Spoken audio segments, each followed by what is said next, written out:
그냥 행정직 출신 똥별이겠지. 행색을 봐. 저 짭퉁 시계 하고는. 대한민국 최정예 특수부대 위병소 한여군 중사가 초라한 행색의 노인을 향해 뱉어냈습니다. 하지만 1시간도 채 되지 않아 그녀는 자신이 대한민국 육군 전체를 적으로 돌렸다는 사실을 깨닫게 됩니다. 자신이 무시했던 그 노인의 전화 한 통에 별 3개를 단 군단장이 부대를 뒤집어 놓기 위해 달려오고 있었기 때문입니다.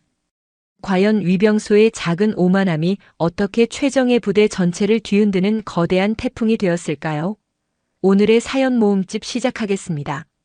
6월의 마지막 토요일 오후 경기도 광주에 위치한 대한민국 육군 제7공 수특전 여단 정문 앞은 찌는 듯한 아스팔트 위로 아지랑이가 피어오를 만큼 뜨거웠다. 천마부대라는 별칭으로 불리며 육군 특수전 사령부 예하 최정예 부대로 손꼽히는 이곳의 위병소는 주말의 나른함과 군부대 특유의 삼엄한 긴장감이 기묘하게 뒤섞여 있었다.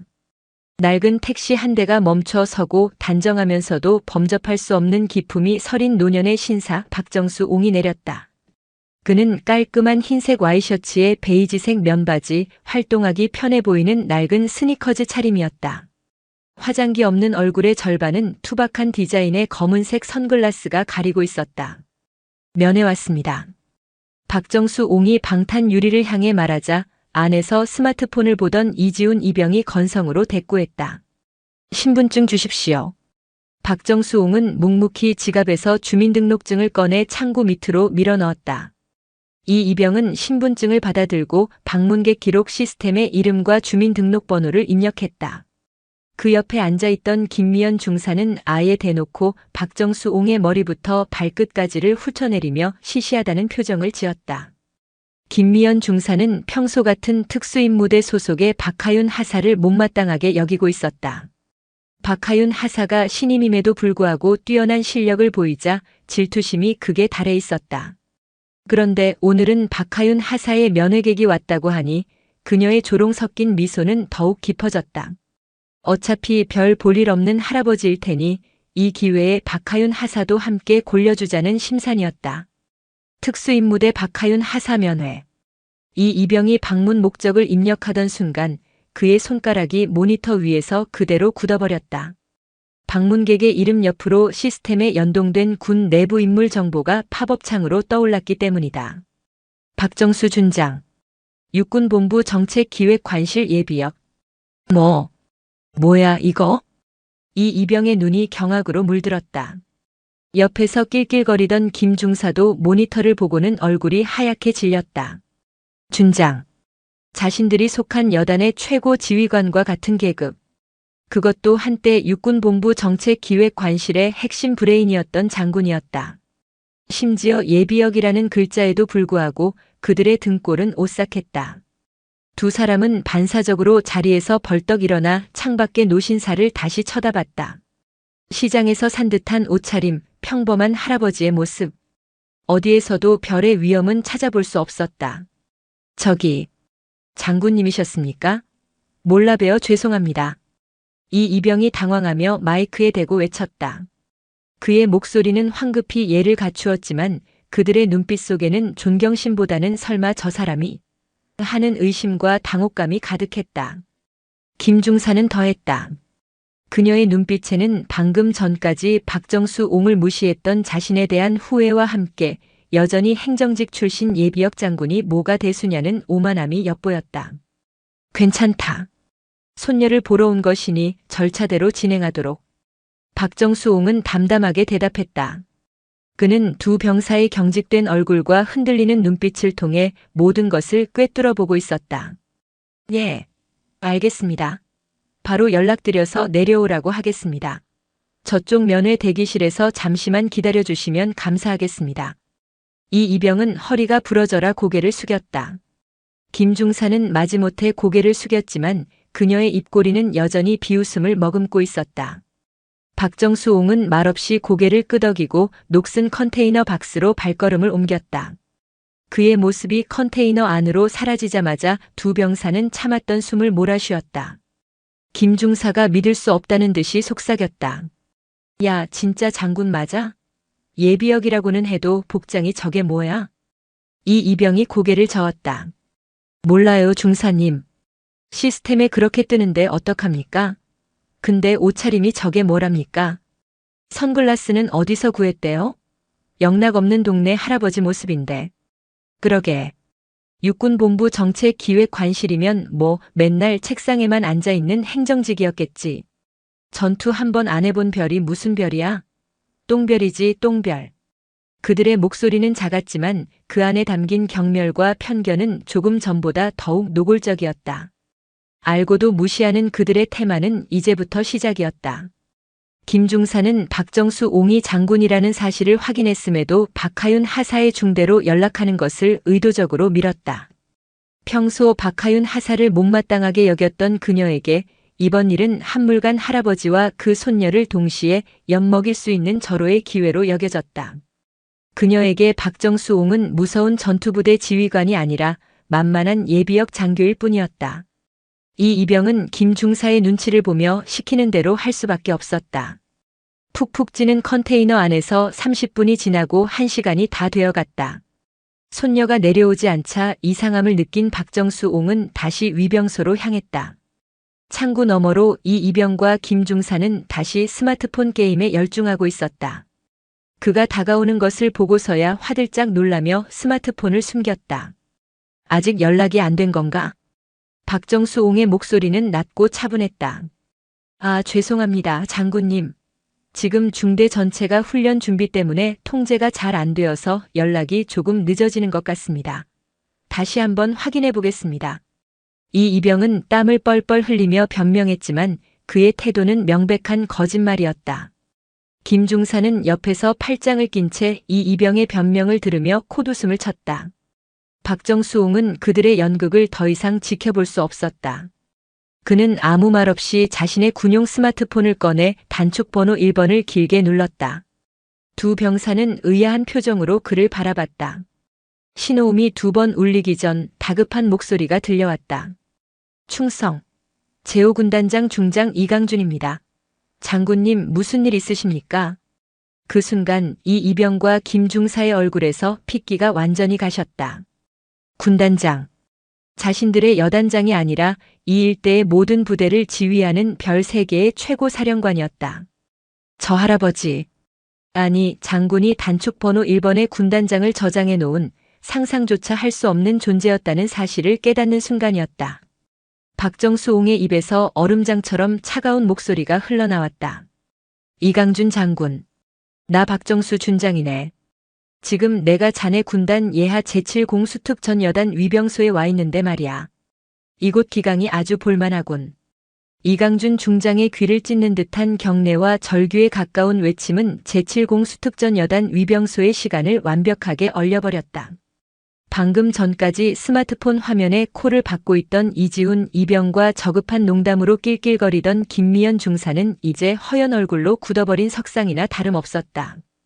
그들의 뇌는 눈앞의 광경을 현실로 받아들이기를 거부하고 있었다.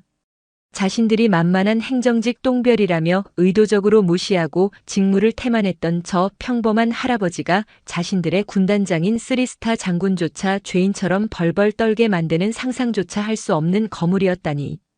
장군님. 이 이병과 김중사의 귀에는 이강준 군단장의 목소리가 이명처럼 맴돌았다. 그들은 단순한 실수를 저지른 것이 아니었다. 장군님을 인지하고도 군의 지휘체계 그 자체를 능멸한 것이었다. 등줄기에서부터 차가운 식은땀이 폭포수처럼 흘러내렸다. 다리가 사시나무처럼 떨려 제대로 서 있는 것조차 힘들었다. 잠시 후 군단장 지휘 차량 행렬이 일으킨 소란을 뒤늦게 보고받은 제7공수특전 여단 지휘통제실이 발칵 뒤집혔다. 위병소 CCTV를 통해 자신들의 직속 상관인 군단장이 신원 미상의 노인 앞에서 고개를 조아리는 충격적인 장면을 파악한 당직 사령은 얼굴이 새파랗게 질려 즉시 여단장에게 직보했다. 보고를 받은 치려단장 최재원 준장은 의자에서 벌떡 일어났다. 뭐? 제5군단장 이강준 중장님께서 우리 부대 위병소에 와 계시다고. 그것도 헌병대까지 대동해서? 이유는? 그것이 신원 미상의 노인 민간인 한 분 앞에서 고개를 숙이고 계십니다. 그 노인분이 혹시 박정수 장군님이신 것 같습니다. 최재원 준장의 머릿속이 하얗게 비어버렸다. 박정수 준장. 육군 내에서 독사박으로 불리며 감찰 참모 시절 성역 없이 비리를 척결했던 입지전적인 인물. 현재는 예비역이지만 여전히 군의 큰 어른이자 존경받는 인물이었다. 그런 거물이 그것도 아무런 예고 없이 자신의 부대 위병소에 나타났다는 사실만으로도 심장이 멎을 것 같았다. 그런데 직속 상관인 군단장이 그 앞에서 죄인처럼 벌벌 떨고 있다니. 이것은 보통 심각한 문제가 아니었다. 최재원 준장은 관모를 챙겨들 겨를도 없이 맨머리로 뛰쳐나갔다. 주임원사와 작전 참모 등 지휘부 핵심 간부들이 혼비백산하여 그의 뒤를 따랐다. 여단 본부에서 위병소까지는 차로 2분 거리. 그 2분이 최 준장에게는 영원처럼 느껴졌다. 비켜! 비켜! 지프차에서 뛰어내린 최재원 준장이 헌병들을 해치고 현장으로 달려왔다. 그리고 그는 경악스러운 장면을 직접 목도해야 했다. 상급자인 이강준 중장이 쩔쩔매고 있고 그 앞에 선글라스를 낀 박정수 준장이 서 있었다. 그리고 그 옆에는 혼이 나간 표정의 자기 부대 위병 근무자들이 있었다. 충성, 여단장 준장 최재원, 박정수 장군님께 대하여 경례. 여단장입니다. 장군님, 도대체 이게 무슨 일이십니까? 최재원 준장은 다급하게 경례를 붙이며 상황 파악에 나섰다. 박정수 준장의 시선이 이강준 중장에게서 최재원 준장에게로 천천히 옮겨갔다. 최재원 장군, 자네 부대원들 교육은 어떻게 시키는 건가? 장군을 앞에 두고도 1시간 넘게 직무를 유기하는 것이 자네 부대의 방식인가? 질책이 아니었다. 그저 사실을 확인하는 담담한 질문이었다. 하지만 최재원 준장에게는 그 어떤 호통보다 날카로운 빗으로 심장에 박혔다. 송구합니다. 제가 지휘 책임을 통감하고 있습니다. 즉시 관련자들을 엄벌에 처하고. 됐네.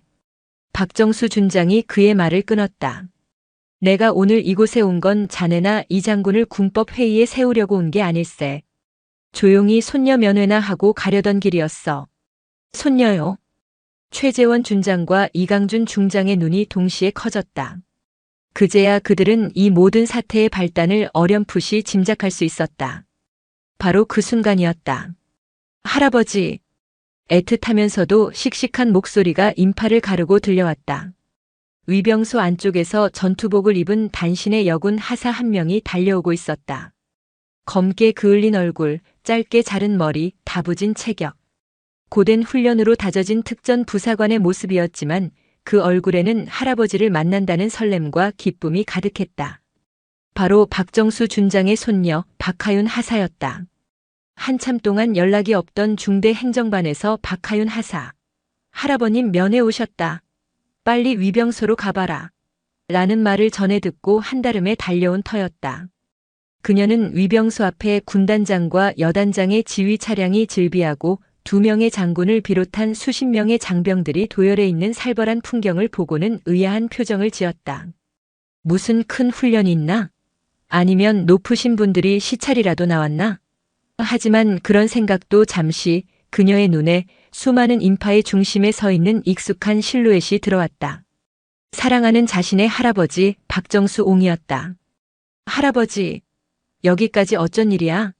연락도 없이.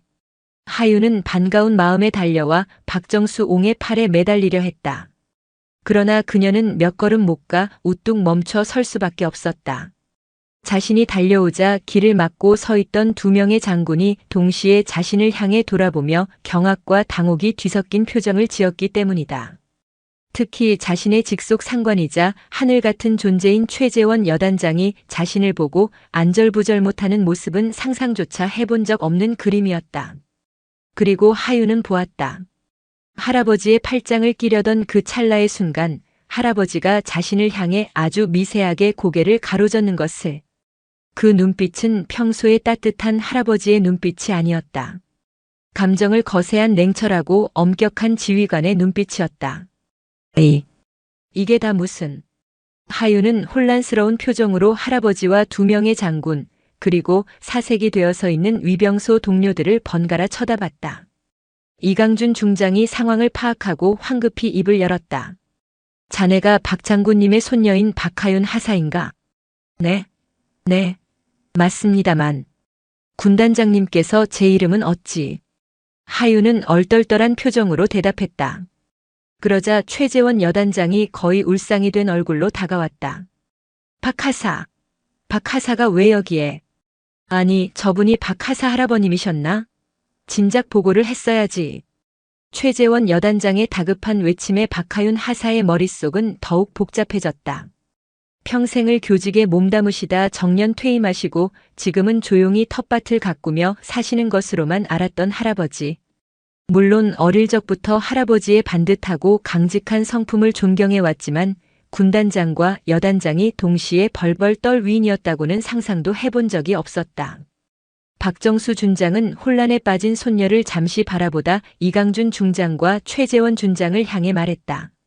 두 사람 모두 잠시 자리를 비켜주게. 손녀와 조용히 얘기 좀 하고 싶으니. 예, 알겠습니다, 장군님. 두 장군은 마치 구원이라도 받은 것처럼 재빨리 물러나 멀찍이 떨어진 곳에서 부동자세로 대기했다. 박정수 옹은 그제야 하윤을 향해 부드러운 미소를 지어 보였다. 하지만 그 미소 뒤에는 깊은 슬픔과 안타까움이 서려 있었다. 하윤아, 놀랐느냐? 할아버지, 이게 도대체 어떻게 된 거야? 저분들은 왜 할아버지한테 장군님이라고? 하윤의 목소리가 가늘게 떨렸다. 박정수 옹은 손녀의 손을 따뜻하게 잡아주었다. 그 이야기는 나중에 차차 해주마.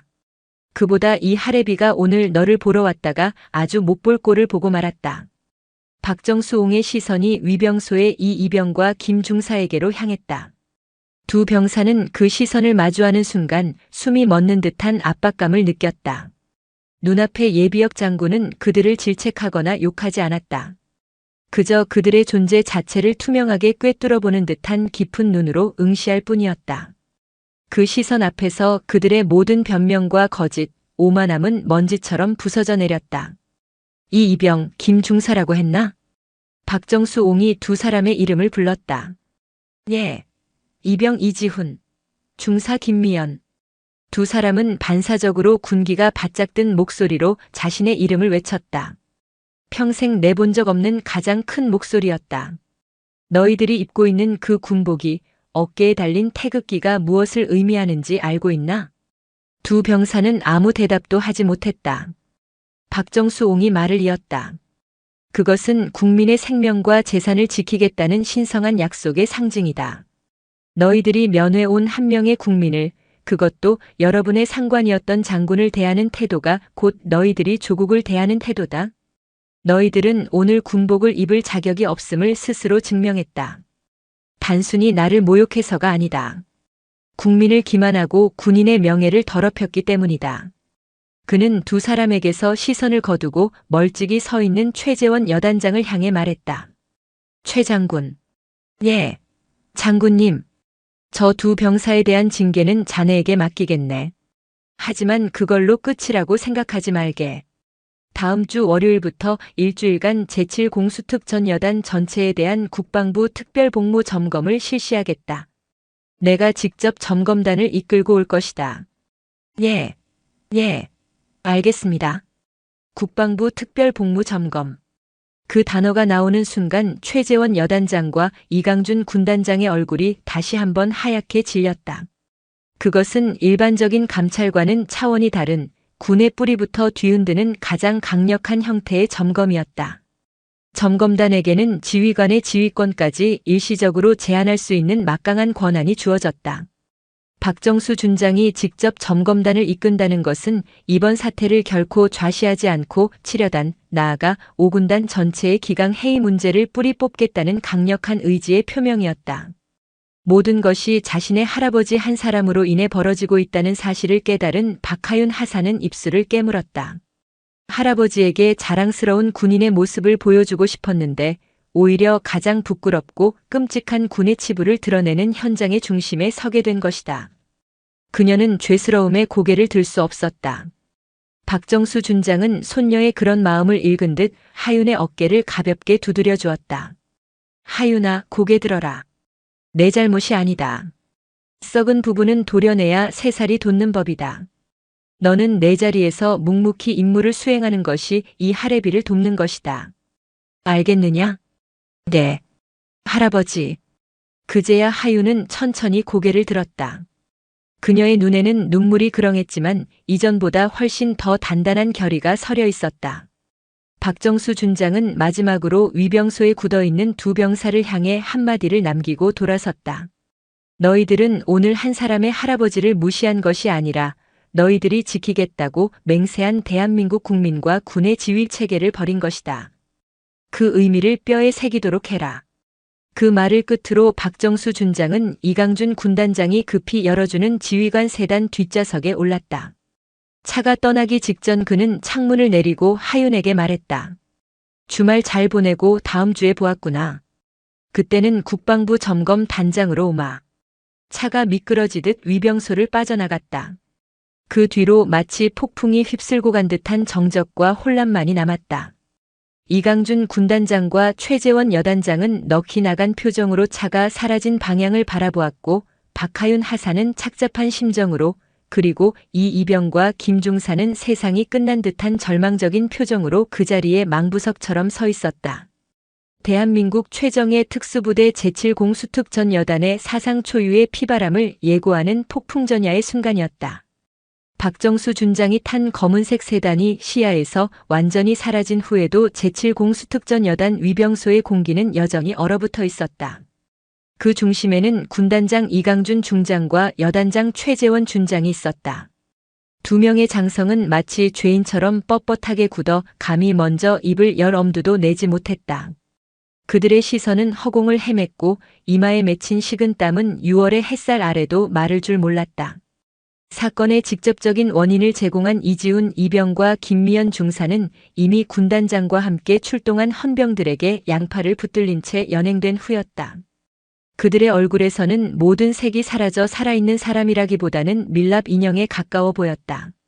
그들은 이제 더 이상 평범한 군 생활로 돌아갈 수 없음을, 아니 어쩌면 인생 전체가 그날 그 시간부로 끝장나 버렸음을 직감하고 있었다. 한참의 침묵 끝에 먼저 입을 연 것은 이강준 중장이었다. 그는 한숨을 깊게 내쉬며 최재원 준장을 돌아보았다. 그의 눈에는 분노와 자책, 그리고 일말의 동정심이 복잡하게 뒤섞여 있었다. 최 장군, 이 일을 어찌하면 좋겠나? 최재원 준장은 입술을 잘근잘근 씹었다. 변명할 여지가 없었다. 자신의 부대에서 자신의 부하들이 대한민국 육군의 얼굴에 먹칠을 했다. 그것도 하필이면 군내에서 가장 강직하고 청렴하기로 소문난 독사박 박정수 준장을 상대로. 모든 것이 제 부덕의 소치입니다. 군단장님께 누를 끼쳐 송구할 따름입니다. 지금 나한테 송구할 때가 아니지 않은가? 문제는 다음 주에 들이닥칠 국방부 특별복무점검이야. 이강준 중장의 목소리가 격앙되었다. 그는 특별복무점검이라는 단어에 힘을 주어 말했다. 그 단어의 무게를 누구보다 잘 알기 때문이었다. 박 장군님 성격에 이번 일을 결코 그냥 넘기지 않으실 걸세. 단순한 위병 근무 기강 해이 문제로 끝날 일이 아니야. 아마 자네 여단뿐만 아니라 내 군단까지 이 일대 부대 전체의 비리와 부조리를 몽땅 파헤치려 드실 게 분명해. 최재원 준장의 안색이 더욱 어두워졌다. 이강준 중장의 말은 과장이 아니었다.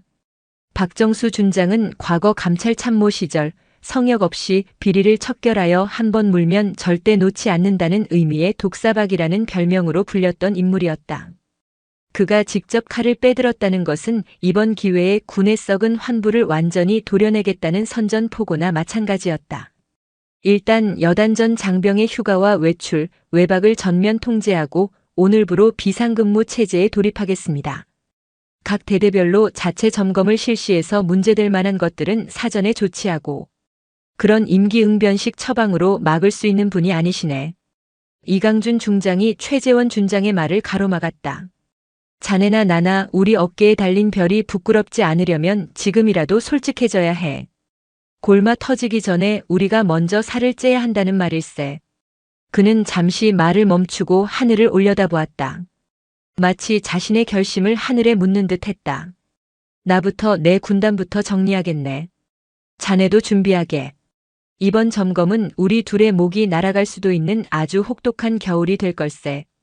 그 말을 남기고 이강준 중장은 자신의 차에 올랐다. 그의 얼굴에는 모든 것을 체념한 듯한 비장함이 서려 있었다.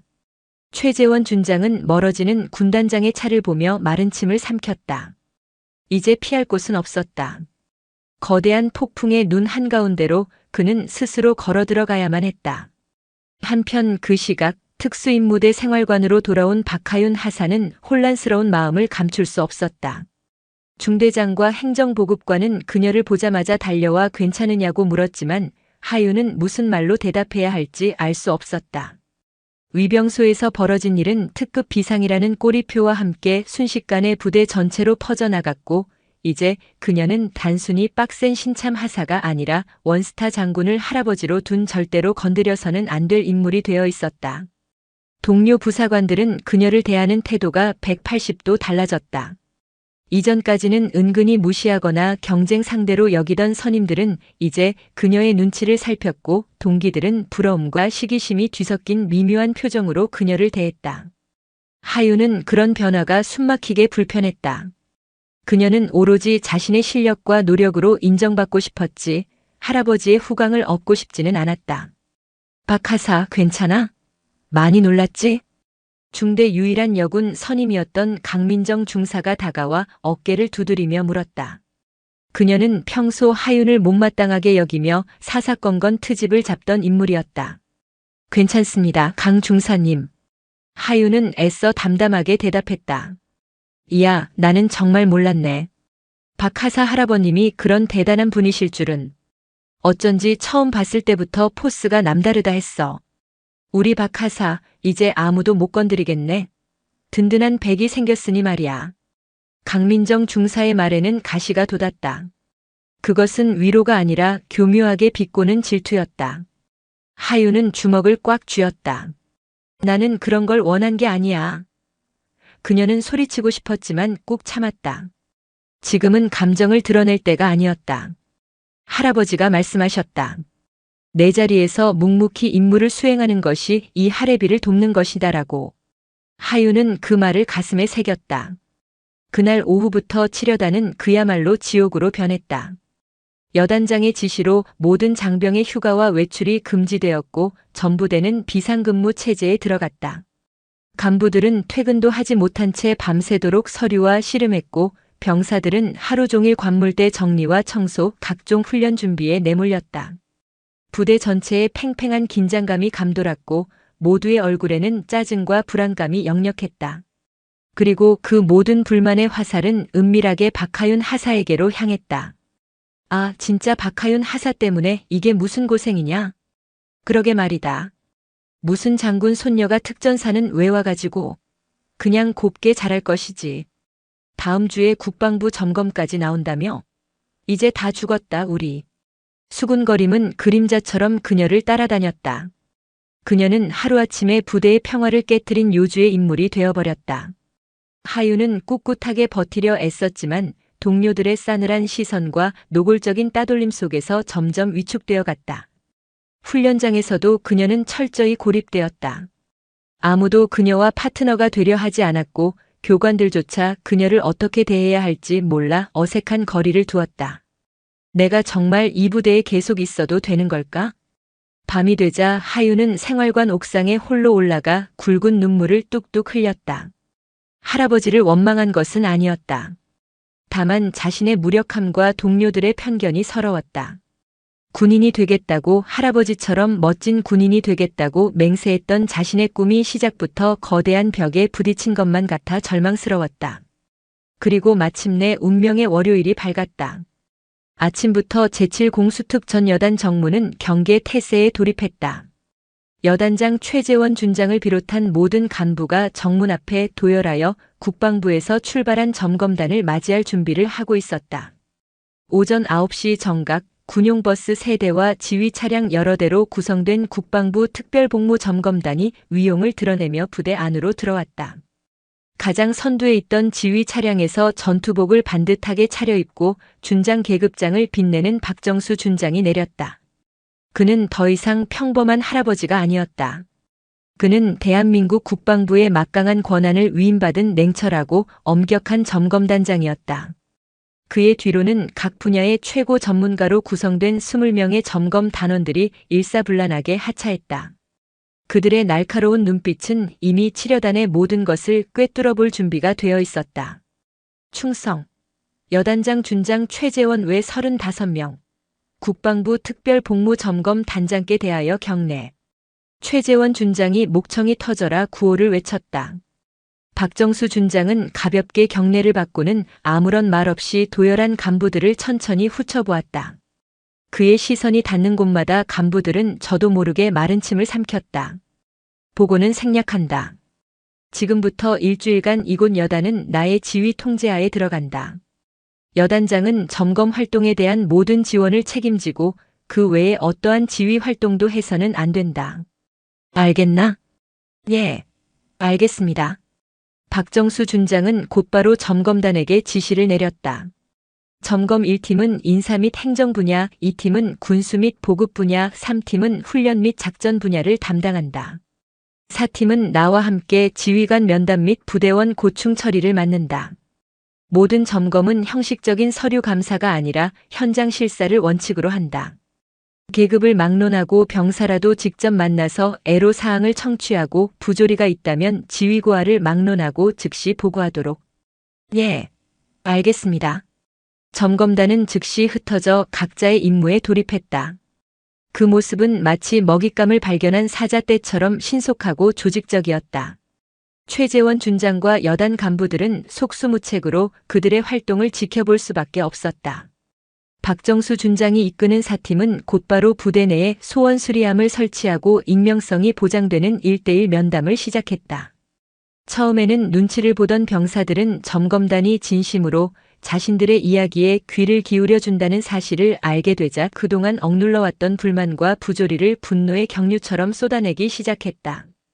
간부들의 상습적인 폭언과 욕설, 훈련 물자, 횡령, 가혹 행위, 인사비리 의혹. 그동안 수면 아래 감춰져 있던 치려단의 추악한 민낯이 하나둘씩 드러나기 시작했다.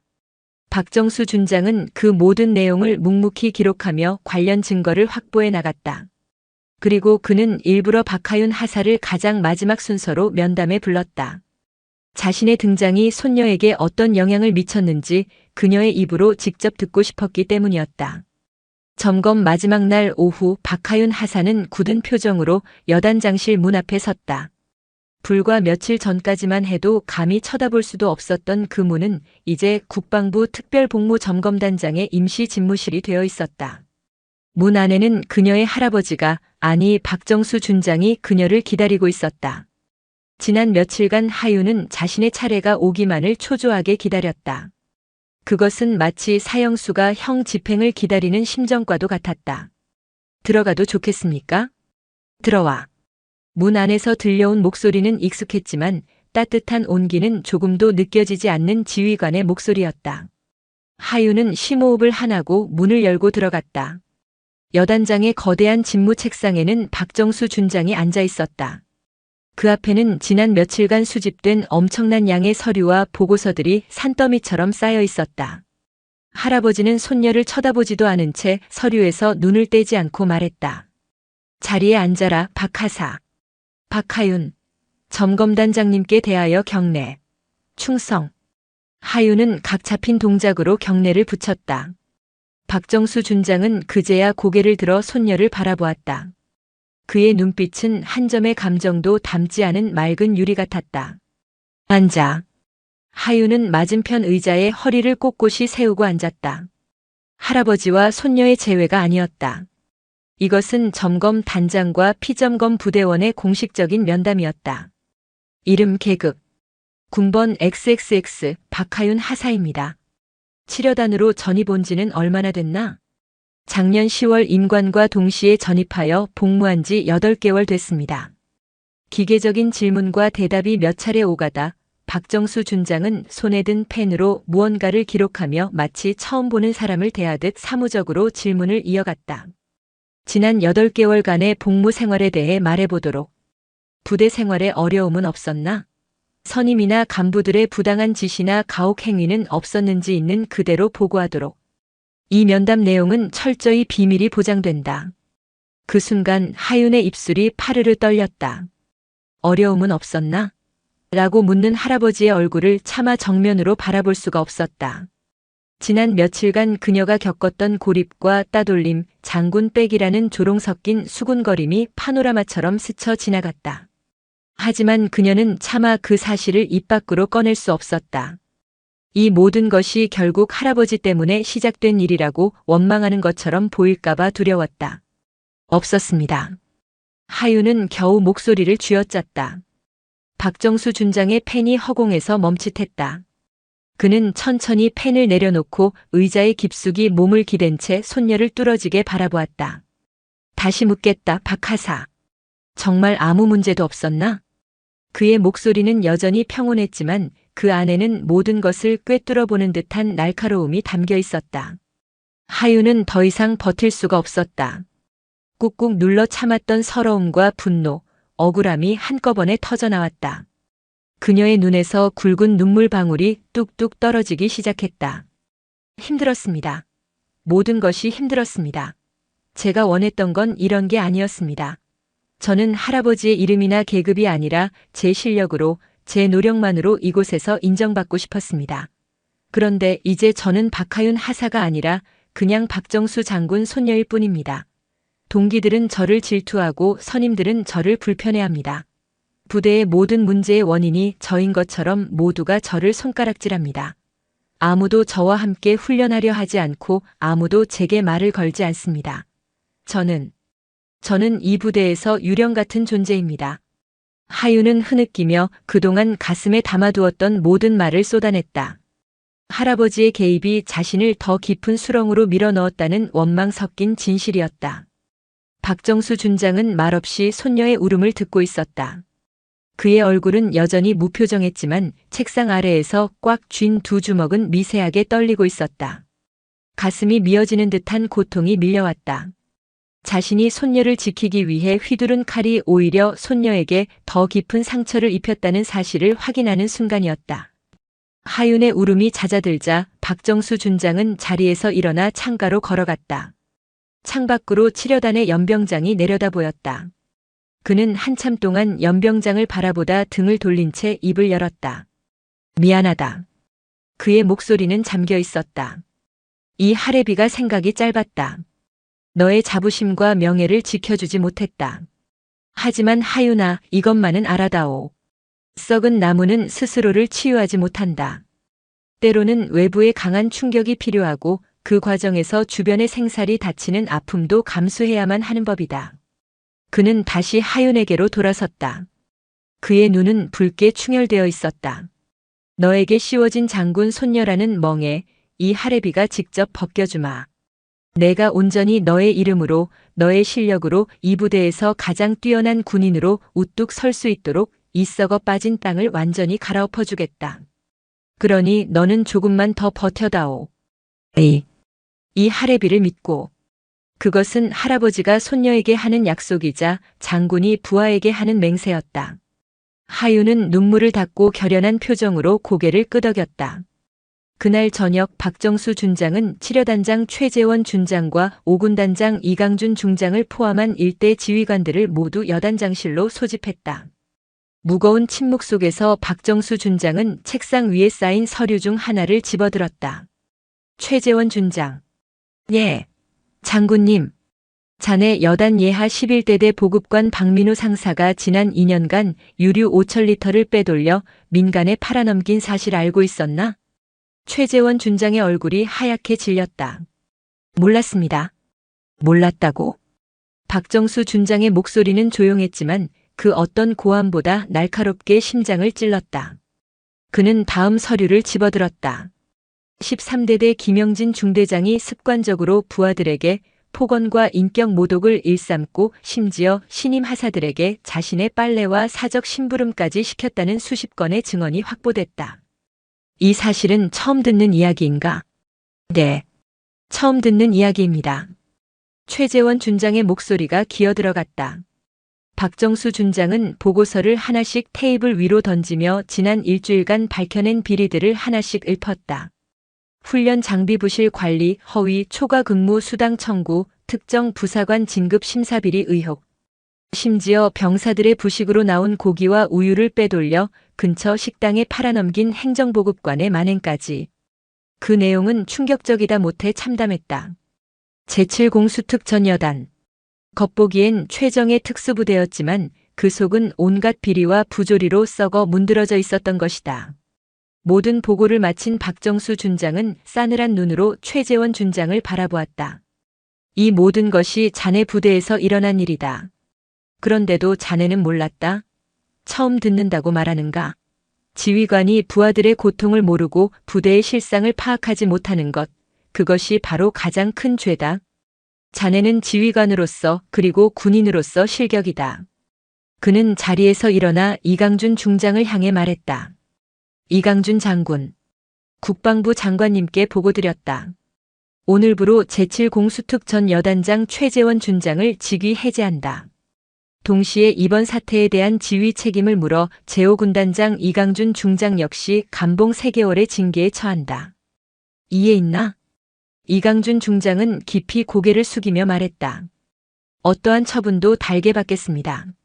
최재원 준장은 그 자리에 주저앉을 듯 휘청거렸다. 직위 해제. 그것은 군인에게 사형 선고나 다름없었다. 그의 군 생활은 그렇게 불명예스럽게 끝났다. 대한민국 최정예 부대를 이끌던 별은 그렇게 한순간에 빛을 잃고 추락했다. 다음 날 아침 박정수 준장은 제7공수특전 여단 전 장병을 연병장에 집결시켰다. 단상 위에 선 그는 마이크를 잡았다.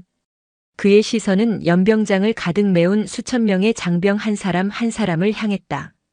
그 중에는 꿋꿋한 표정으로 서 있는 손녀 박하윤 하사도 있었다. 나는 오늘 국방부 특별복무점검 단장으로서가 아니라 여러분과 똑같이 군복을 입은 한 명의 선배 군인으로서 이 자리에 섰다. 그의 목소리는 스피커를 통해 연병장 전체에 울려 퍼졌다. 지난 일주일간 나는 이 부대의 깊은 상처와 골마 터진 환부를 목격했다. 일부 간부들의 탐욕과 나태함이 군의 명예를 더럽히고 수많은 전우들을 고통 속에 몰아넣었다. 참으로 통탄스럽고 부끄러운 일이다. 장병들 사이에서 조용한 웅성거림이 일었다. 하지만 박정수 준장은 목소리를 높였다. 나는 동시에 희망을 보았다. 썩어가는 현실 속에서도 묵묵히 자신의 소임을 다하며 조국을 지키고 있는 대다수의 병사들과 젊은 부사관들. 바로 여러분의 눈에서 대한민국의 희망을 보았다. 그는 주먹을 불끈 쥐며 외쳤다. 제7공수특전 여단은 오늘부로 다시 태어날 것이다. 부조리를 저지른 자들은 그에 합당한 처벌을 받을 것이며 억울하게 고통받은 자들의 명예는 회복될 것이다. 이곳을 실력과 원칙만이 통하는 가장 강하고 명예로운 부대로 만들겠다. 이것은 여러분에게 하는 나의 약속이다. 연설이 끝나자 연병장에는 잠시 정적이 흘렀다. 이윽고 누군가 먼저 박수를 치기 시작했고 그 박수는 순식간에 연병장 전체로 퍼져나가 우레와 같은 함성이 되어 돌아왔다. 억눌려왔던 젊은 군인들의 울분과 새로운 희망에 대한 갈채였다. 박정수 준장은 연설을 마치고 대열 속에 서 있는 박하윤 하사를 잠시 바라보았다. 그 시선에는 이제부터는 너의 시간이다라는 무언의 격려가 담겨 있었다. 박하윤은 자신을 향한 할아버지의 시선을 피하지 않았다. 그녀는 허리를 꼿꼿이 세우고 더 이상 흔들리지 않는 눈빛으로 정면을 응시했다. 그날 이후 칠여단에는 대대적인 개혁의 바람이 불었다. 최재원 준장의 후임으로는 야전에서 강직함과 뛰어난 지휘력으로 명망이 높았던 서진혁 준장이 새롭게 부임했다. 비리에 연루된 간부들은 모두 다른 부대로 전출되거나 군 검찰의 조사를 받았고 새로운 지휘부가 들어서 부대 문화를 완전히 뜯어고쳤다. 박하윤 하사를 둘러쌌던 편견과 오해도 점차 사라져갔다. 그녀의 할아버지가 부대를 뒤집어 놓은 것은 사실이었지만 그 결과 부조리가 사라지고 부대 분위기가 쇄신되자 병사들과 젊은 간부들은 오히려 그녀에게 고마움을 느끼기 시작했다. 하지만 모든 것이 순탄하지만은 않았다. 변화에는 언제나 저항이 따르는 법. 기존의 질서 속에서 안락함을 누리던 일부 고참 부사관들은 이러한 급진적인 개혁에 불만을 품었다. 그들의 불만은 개혁의 시발점이 된 박하윤 하사에게로 향했다. 그 중심에는 특수임무대 소속의 오경석 원사가 있었다. 그는 25년군 생활의 대부분을 치려단에서 보낸 터줏대감이자 직위 해제된 최재원 준장과 각별한 사이였다. 그는 이번 사태를 굴러온 돌이 박힌 돌을 빼낸 사건으로 규정하고 사사건건 박하윤을 못마땅하게 여겼다. 어린 하사계집의 하나 때문에 이게 다 무슨 꼴이람. 짬도 안 되는 것들이 설치니 부대가 개판이 되는 거야. 오원사는 훈련 중에 의도적으로 박하윤에게 가장 힘든 임무를 맡기거나 공개적으로 그녀의 능력을 비웃으며 망신을 주었다. 이봐, 박하사. 할아버지한테 전화해서 헬기라도 한 대 불러달라고 하지 그래. 그래야 이 훈련 끝나지 않겠어? 그의 비아냥에 일부 고참들이 동조하며 낄낄거렸다. 박하윤은 입술을 깨물었다. 할아버지가 썩은 땅을 갈아엎어 주었지만 그 땅에 다시 건강한 뿌리를 내리는 것은 온전히 자신의 몫이었다. 그녀는 불평 한마디 없이 오히려 더 악착같이 훈련에 임했다. 오원사의 어떠한 압박에도 굴하지 않고 묵묵히 자신의 임무를 완수해 나갔다. 그녀의 곁에는 작은 변화도 생겼다. 과거 그녀를 비꼬았던 강민정 중사가 어느 날부터인가 그녀를 돕기 시작한 것이다. 박정수 준장의 연설과 부대의 변화를 직접 목격한 강 중사는 자신의 과거를 부끄럽게 여기고 있었다. 그녀는 오원사의 부당한 처사에 맞서 박하윤의 편에서 주었다. 원사님, 그만하시죠. 박하사는 자기 임무를 완벽하게 수행하고 있습니다. 문제될 것 없습니다. 두 여군 부사관의 연대는 작지만 의미 있는 변화의 시작이었다. 박하윤은 더 이상 혼자가 아니었다. 그녀는 이제 자신의 힘으로 그리고 자신을 믿어주는 동료들과 함께 새로운 그림자를 헤쳐나가야 했다. 그녀의 진짜 군 생활은 이제부터 시작이었다. 새로운 여단장 서진혁 준장의 지휘 아래 치려단의 분위기는 완전히 달라졌다. 형식적인 훈련은 사라지고 실전보다 더 혹독한 강도의 훈련이 연일 이어졌다. 그 중에서도 특전사의 상징과도 같은 지옥주는 개혁의 성과를 판가름하는 시험대이자 박하윤에게는 자신을 증명해야 할 절체절명의 무대였다. 지옥주 훈련은 5박 6일간 무수면 상태에서 극한의 육체적, 정신적 고통을 이겨내야 하는 과정이었다.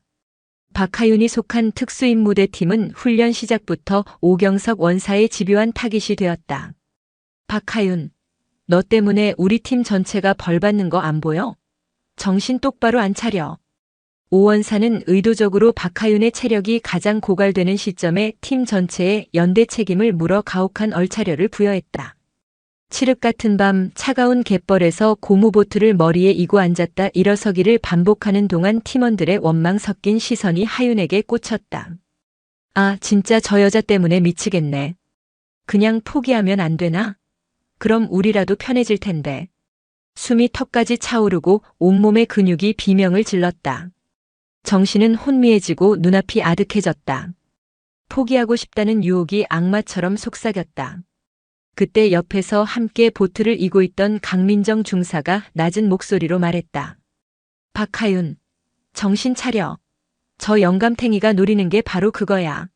내가 무너지면 모든 게 끝장이라고. 강 중사의 말에 하윤은 번쩍 정신이 들었다. 무너질 수 없어. 여기서 무너지면 나는 영원히 장군 손녀일 뿐이야. 그녀는 이를 악물고 꺼져가던 정신력을 다시 불태웠다. 할 수 있습니다.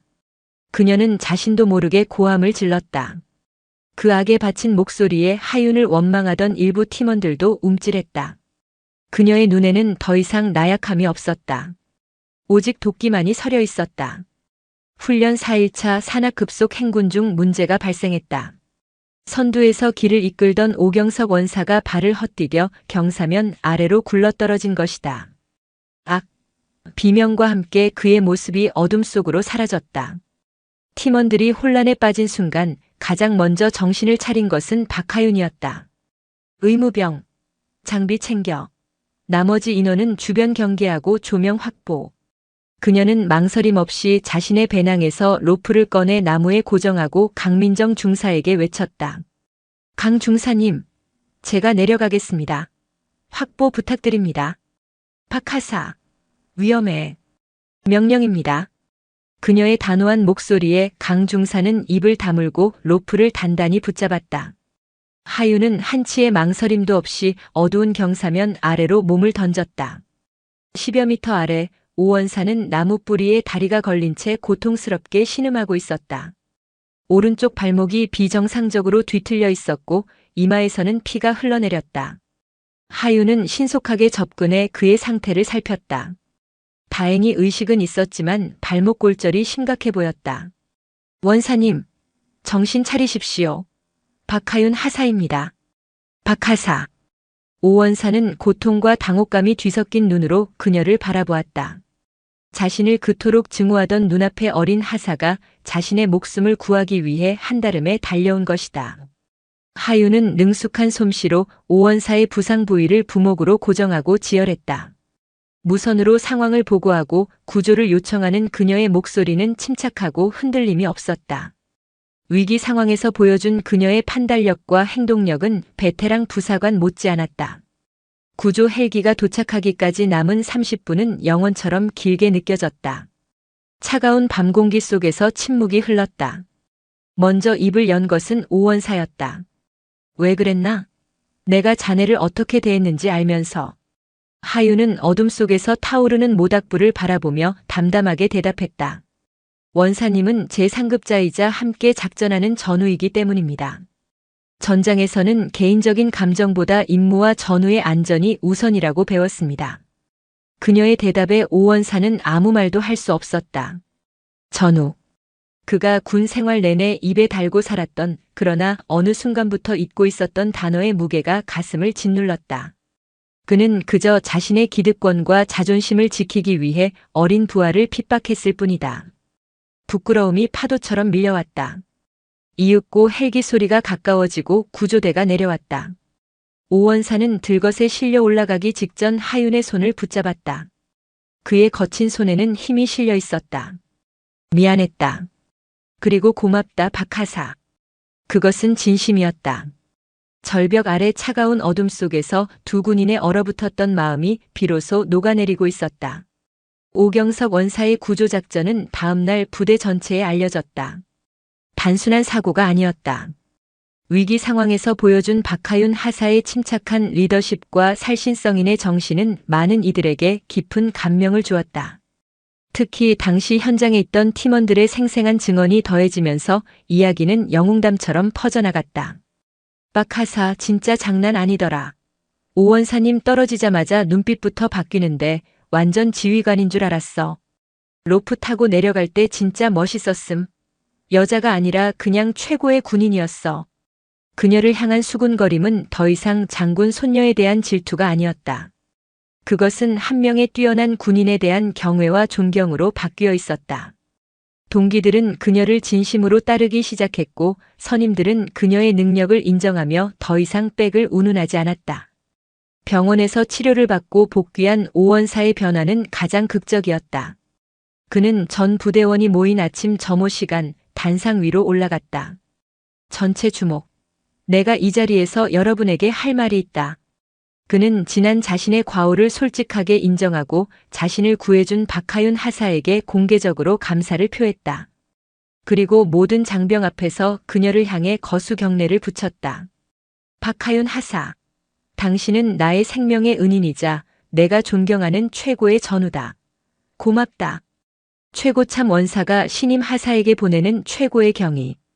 그 모습을 지켜보는 모든 장병들의 가슴이 뜨거워졌다. 그날 이후 치료단에서 박하윤은 새로운 별명으로 불리기 시작했다. 강철의 하윤. 어떠한 압박과 위기에도 꺾이지 않는 강인한 정신력과 실력을 갖춘 군인이라는 의미였다. 그녀는 더 이상 누군가의 손녀가 아니었다. 자신의 이름, 오롯이 박하윤이라는 이름 석자로 부대원들의 마음속에 깊이 각인된 것이다. 할아버지가 갈아엎은 썩은 땅 위에서 그녀는 마침내 자신의 힘으로 강철 같은 뿌리를 내리는데 성공했다. 1년 후 제7공수특 전 여단은 완전히 다른 부대가 되어 있었다. 서진혁 여단장의 개혁과 박정수 준장이 뿌린 씨앗은 성공적으로 열매를 맺었다. 부조리는 사라졌고 실력과 전우애만이 존재하는 대한민국 최강의 특수부대로 거듭났다. 박하윤 하사는 그 변화의 중심에 있었다. 강철의 하윤이라는 별명에 걸맞게 그녀는 모든 훈련에서 발군의 기량을 선보이며 후배들에게는 존경의 대상, 선배들에게는 가장 믿음직한 파트너로 자리매김했다. 그녀의 곁에는 든든한 동료 강민정 중사가 있었고 과거의 악연을 씻어낸 오경석 원사는 이제 그녀의 가장 든든한 조력자이자 멘토가 되어주었다.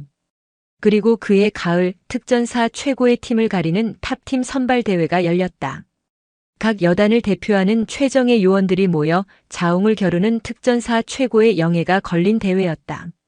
박하윤은 치려단 대표팀의 일원으로 당당히 출전했다. 대회는 지옥주를 방불케 할 만큼 혹독했다. 100km 전술 무장 행군부터 고공 침투, 복합 장애물 극복, 대테러 사격까지 인간의 한계를 시험하는 극한의 과제들이 이어졌다. 수많은 팀들이 중도에 탈락하는 가운데 박하윤이 속한 치려단 팀은 놀라운 팀워크를 발휘하며 거침없이 전진했다. 특히 마지막 대테러 인질 구출 작전에서 박하윤의 활약은 독보적이었다. 복잡한 건물 내부 구조를 순식간에 파악하고 단 한 발의 오차도 없이 타깃을 제압하는 그녀의 모습은 한편의 액션 영화와도 같았다. 마지막 인질을 안전하게 구출하고 퇴출 신호탄을 쏘아 올리는 순간 대회 종료를 알리는 버저가 울렸다. 결과는 압도적인 우승. 제7공수특 전 여단팀이 마침내 특전사 탑팀의 영광을 차지한 것이다. 시상식 날 팀의 에이스로 활약한 박하윤 하사는 팀을 대표하여 사령관으로부터 대통령 표창을 수여받았다. 단상 위에 올라선 그녀의 어깨는 1년 전과는 비교할 수 없을 만큼 당당했고 눈빛은 그 어떤 별보다 밝게 빛나고 있었다. 수많은 장군과 동료들의 박수갈채를 받는 그녀의 모습을 시상식장 가장 뒤편에서 한 중년 남성이 조용히 지켜보고 있었다. 사복 차림의 박정수옹이었다. 그는 얼굴을 가린 선글라스 안으로 조용히 흘러내리는 눈물을 닦았다. 이제 손녀는 자신의 도움 없이도 스스로의 힘으로 가장 높은 곳에서 가장 밝게 빛나는 별이 되어 있었다. 시상식이 끝나고 며칠 후 박하윤은 오랜만에 휴가를 내어 할아버지의 집을 찾았다. 텃밭에서 상추를 돌보던 박정수옹은 손녀를 보고 환하게 웃었다.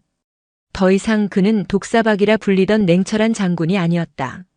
사랑하는 손녀를 맞이하는 평범하고 따뜻한 할아버지의 모습이었다. 두 사람은 마루에 나란히 앉아 따스한 햇살을 받았다. 하윤은 말없이 자신의 군번줄을 풀어 박정수옹의 손에 쥐어주었다. 군번줄에는 1년 전의 고뇌와 오늘의 영광이 고스란히 담겨 있었다. 할아버지 고맙습니다. 내가 한 것은 밭을 갈아준 것뿐이다. 씨앗을 심고 비바람을 이겨내어 열매를 맺은 것은 온전히 너의 힘이었어. 하윤아.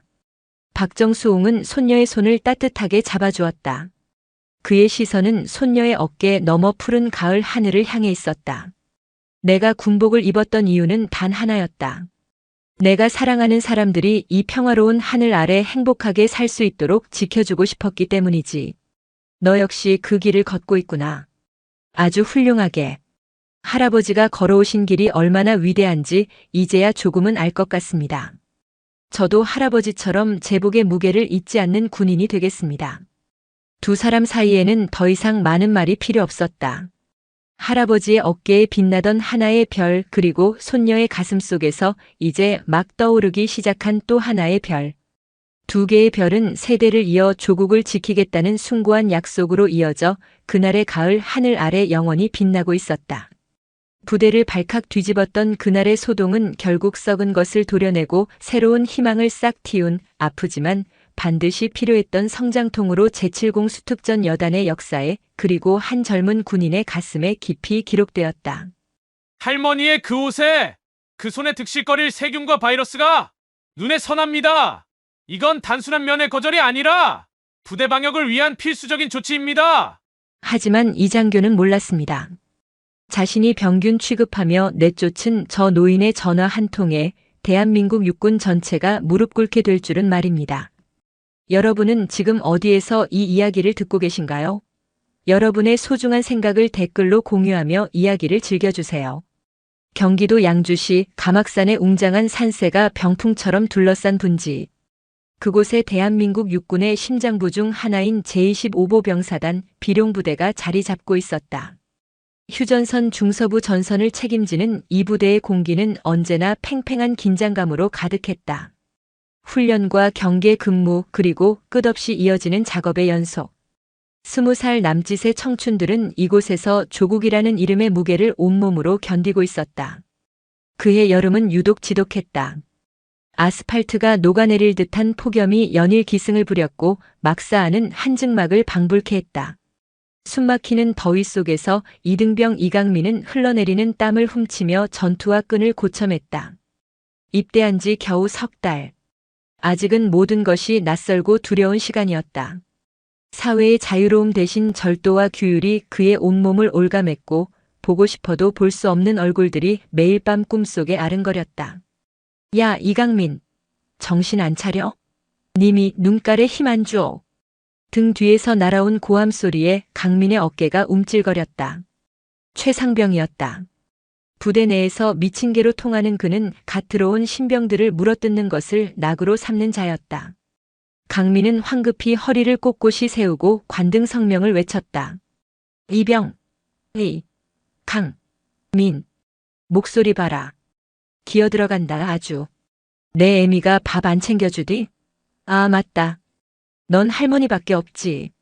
최상병은 비릿한 웃음을 흘리며 강민의 가슴팍을 손가락으로 툭툭 쳤다.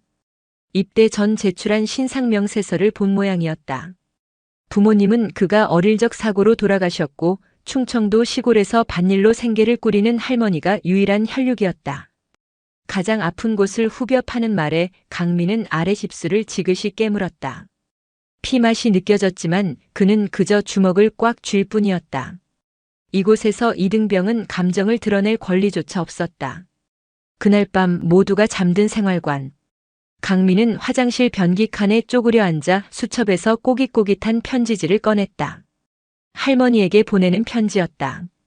어둠 속에서 희미하게 빛나는 비상등의 의지에 한자 한자 눌러 썼다.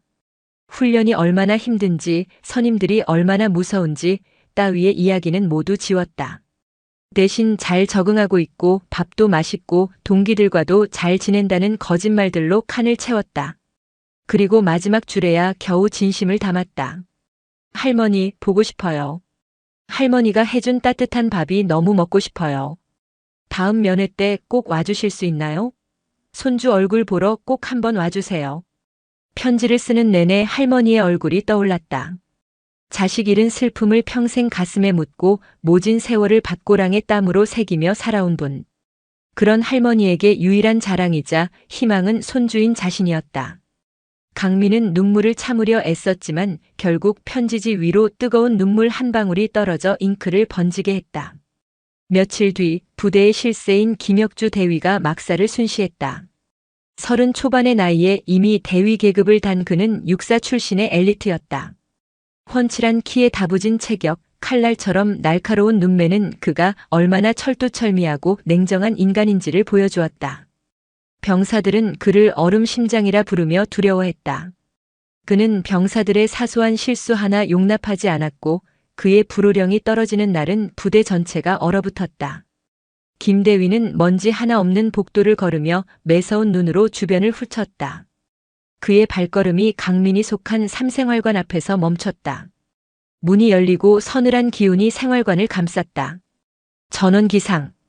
5초 안에 정렬한다. 실시. 잠들어 있던 병사들이 용수철처럼 튀어올랐다. 순식간에 관물대 앞에 칼같이 정렬한 병사들 사이를 김대위가 천천히 걸었다. 그의 시선이 강민의 관물대에 꽂혔다. 관물대 한쪽 구석에 붙여둔 할머니와 함께 찍은 낡은 흑백 사진이었다. 이건 뭐지? 김대위의 나직한 목소리에 강민의 심장이 쿵 내려앉았다. 이병 이강민. 제 할머니 사진입니다. 할머니? 허. 군대 와서 엄마 찾는 놈은 봤어도 할머니 찾는 놈은 처음이군. 아직 젖도 안 뗀 애새끼가 총은 어떻게 잡으려고. 김대위는 비웃음을 흘리며 사진을 손가락으로 툭 튕겼다. 그리곤 강민의 턱을 거칠게 잡아 올렸다. 눈빛이 아주 반항적이군. 내 놈 같은 정신 상태로 전쟁 나면 제일 먼저 도망갈 놈이야. 사회에서 뭐 하다 온 놈이지? 대답 안 해? 이 새끼가. 군대가 아직 내놈 방구석인 줄 아나. 김대위의 고함과 함께 강민의 뺨이 돌아갔다. 입안이 터져 비릿한 피맛이 다시 번졌다. 그러나 강민은 고통보다 더한 수치심에 온몸을 떨어야 했다. 모든 생활관 동기들이 숨죽여 이 광경을 지켜보고 있었다. 김대위는 분이 풀리지 않는다는 듯 강민의 뺨을 한 차례 더 후려쳤다. 쓰레기 같은 놈. 내 놈 하나 때문에 우리 중대 전체가 썩은 물이 드는 거야. 오늘부터 너는 특별관리 대상이다. 내 놈의 그 물러터진 정신 상태를 내가 아주 뿌리부터 뽑아주지. 그날 이후 강민의 군 생활은 지옥 그 자체가 되었다. 김대위는 사사건건 강민을 트집 잡아 얼차려를 주었고 최상병을 비롯한 선임들의 괴롭힘은 더욱 노골적이고 잔인해졌다. 강민은 하루에도 몇 번씩 모든 것을 포기하고 싶다는 생각에 사로잡혔다. 하지만 그때마다 꼬깃꼬깃한 편지 속 할머니의 얼굴을 떠올렸다. 보고 싶다는 마지막 한 줄. 그 한 줄이 그를 붙잡는 유일한 동아줄이었다. 그는 버텨야만 했다. 할머니가 면회 오시는 그날까지 어떻게든 살아남아야만 했다. 그 희망 하나로 강민은 지옥 같은 하루하루를 견뎌내고 있었다. 충청남도 깊은 산골 마을, 동트기 전의 어둠이 아직 가시지 않은 새벽이었다. 낡은 슬레이트 지붕 아래 희미한 등잔불이 새어나오는 작은 흙집에서 손옥자 할머니가 조심스럽게 몸을 일으켰다. 이른을 훌쩍 넘긴 나이.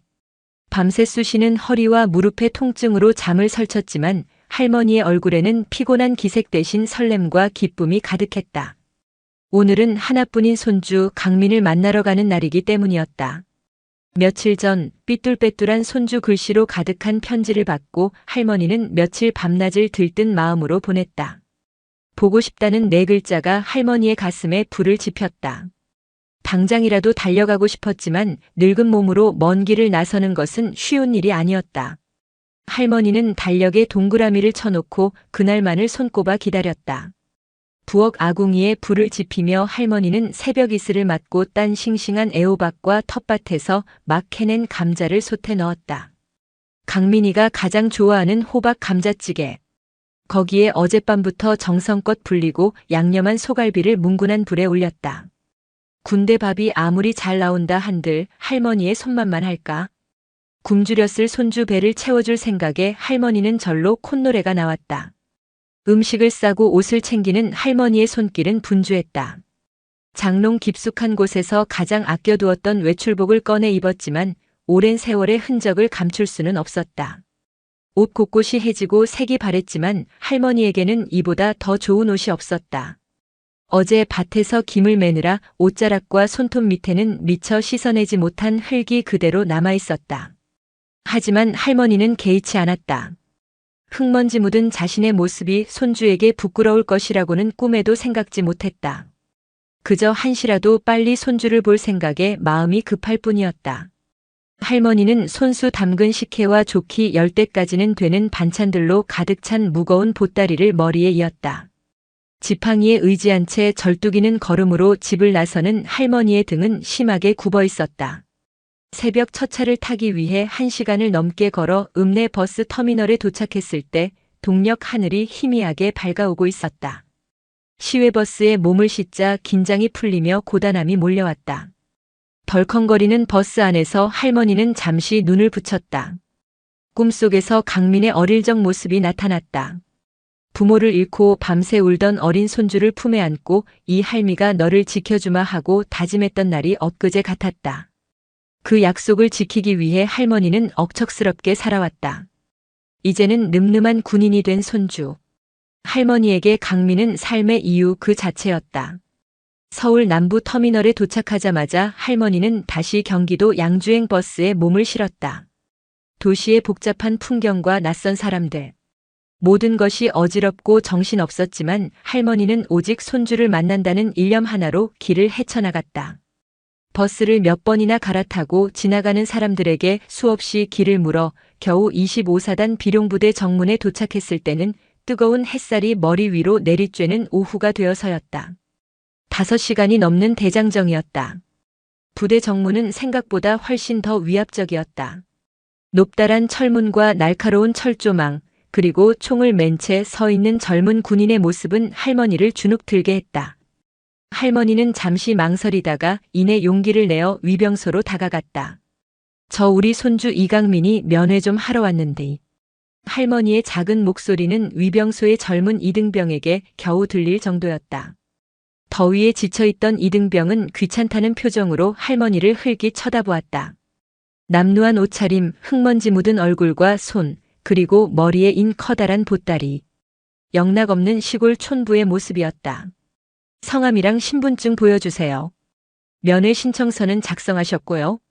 딱딱하고 기계적인 말투였다.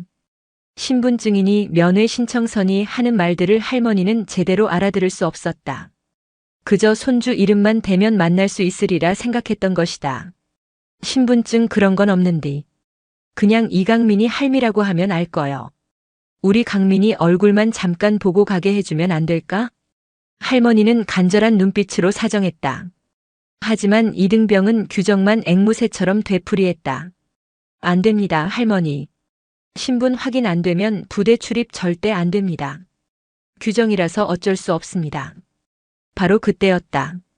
지프차 한 대가 위병소 앞에 거칠게 멈춰섰다. 차에서 내린 것은 김혁주 대위였다. 그는 인상을 잔뜩 찌푸린 채 할머니와 이등병을 번갈아 쳐다보았다. 무슨 소란이지? 그의 목소리는 얼음장처럼 차가웠다. 이등병은 잔뜩 군기가 들어 경례를 외쳤다. 단결. 대위님, 이 할머니께서 신분증 없이 병사 면회를 요청하고 있습니다. 김 대위의 시선이 할머니에게로 향했다. 그는 위아래로 할머니를 훑어보았다. 경멸과 조소가 가득 담긴 시선이었다. 마치 길거리에 더러운 무언가를 보는 듯한 눈빛. 그 눈빛에 할머니는 자기도 모르게 몸을 움츠렸다. 그의 입가에 희미한 냉소가 걸렸다. 잠시 후 모두를 얼어붙게 할 그의 목소리가 정적을 깨고 울려 퍼졌다. 김혁주 대위의 눈빛은 날카로운 칼날 같았다. 그는 손옥자 할머니의 머리부터 발끝까지 마치 가축의 등급을 매기는 사람처럼 훑어내렸다. 땀과 흙먼지로 얼룩진 낡은 옷, 거친 노동으로 마디마디가 굵어진 시커먼 손, 그리고 세월의 무게를 이기지 못하고 깊게 파인 얼굴의 주름까지. 그의 시선이 머무는 곳마다 할머니는 마치 발가벗겨진 듯한 수치심을 느꼈다. 할머니. 김 대위가 입을 열었다. 그의 목소리는 나직했지만 그 안에 담긴 오만함과 냉기는 주변 공기를 서늘하게 만들었다. 여기가 어딘 줄 알고 오셨습니까? 동네 경로당이나 양로원이 아닙니다. 대한민국 최전방을 수호하는 신성한 국방의 요람입니다. 그는 신성한이라는 단어에 유독 힘을 주어 말했다.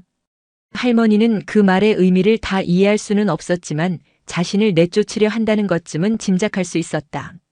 내가 그걸 왜 몰라. 우리 손주가 나라 지키는 뒤 기특해서 밥이라도 한 끼 먹이고 싶어서 왔지. 할머니는 떨리는 목소리로 겨우 대답했다. 하지만 김 대위는 코웃음을 쳤다. 손주요? 당신 같은 사람을 할머니로 둔 그 병사는 참으로 불행하겠군요. 아니, 우리 부대의 불행인가? 뭐라고? 할머니의 귀를 의심했다. 너무나도 모욕적인 말에 순간 할머니의 얼굴에서 핏기가 가셨다. 곁에 서 있던 위병소 이병의 얼굴도 하얗게 질렸다. 장교가 민간인, 그것도 연로한 노인에게 저런 막말을 하리라고는 상상도 못했기 때문이었다. 김 대위는 한 걸음 더 다가섰다. 그는 일부러 할머니가 들고 온 보따리를 발끝으로 툭 쳤다. 그리고 이 냄새나는 보따리는 뭡니까? 어디서 음식물 쓰레기라도 주워오셨나? 할머니, 똑똑히 들으세요. 우리 부대는 외부 음식물 반입을 엄격히 금지하고 있습니다. 그의 말이 채 끝나기도 전에 그는 할머니에게 이번 방문 거절의 진짜 이유를 가장 잔인한 방식으로 내뱉었다. 무엇보다 할머니의 위생 상태가 심히 불량합니다. 위생이라니? 척 보면 모르십니까? 그 옷에 그 손에 득실거릴 세균과 바이러스가 눈에 선합니다. 지금 우리 부대는 전염병 예방에 총력을 기울이고 있습니다. 할머니 한 분의 부주의 때문에 수백 명 장병들의 건강을 위협에 빠뜨릴 수는 없습니다. 이건 단순한 면회 거절이 아니라 부대 방역을 위한 필수적인 조치입니다. 그는 필수적인 조치라는 말을 강조하며 마치 할머니를 살아있는 병원균 취급했다.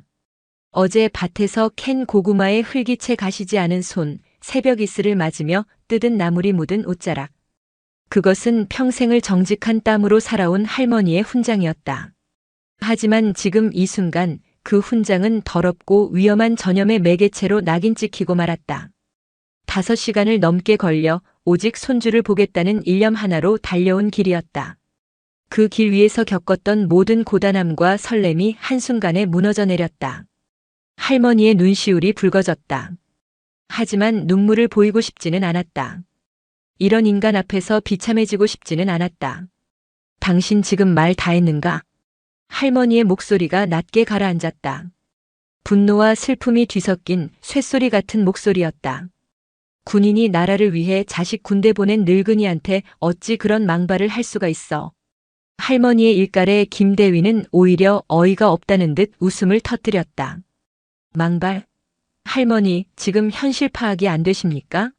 당신 같은 무지한 민간인들이 우리 아들, 우리 손주를 외치며 군의 규율과 기강을 무너뜨리는 겁니다.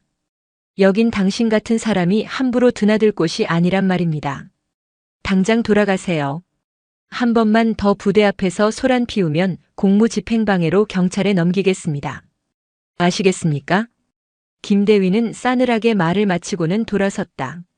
마치 더 이상 상대할 가치도 없다는 듯한 태도였다. 그는 위병소 이병에게 턱짓하며 명령했다. 저 노인네 당장 부대 반경 100m 밖으로 쫓아내.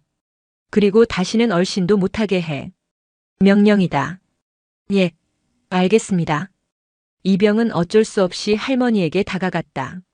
하지만 차마 험하게 대할 수는 없어 우물쭈물했다. 할머니 죄송합니다.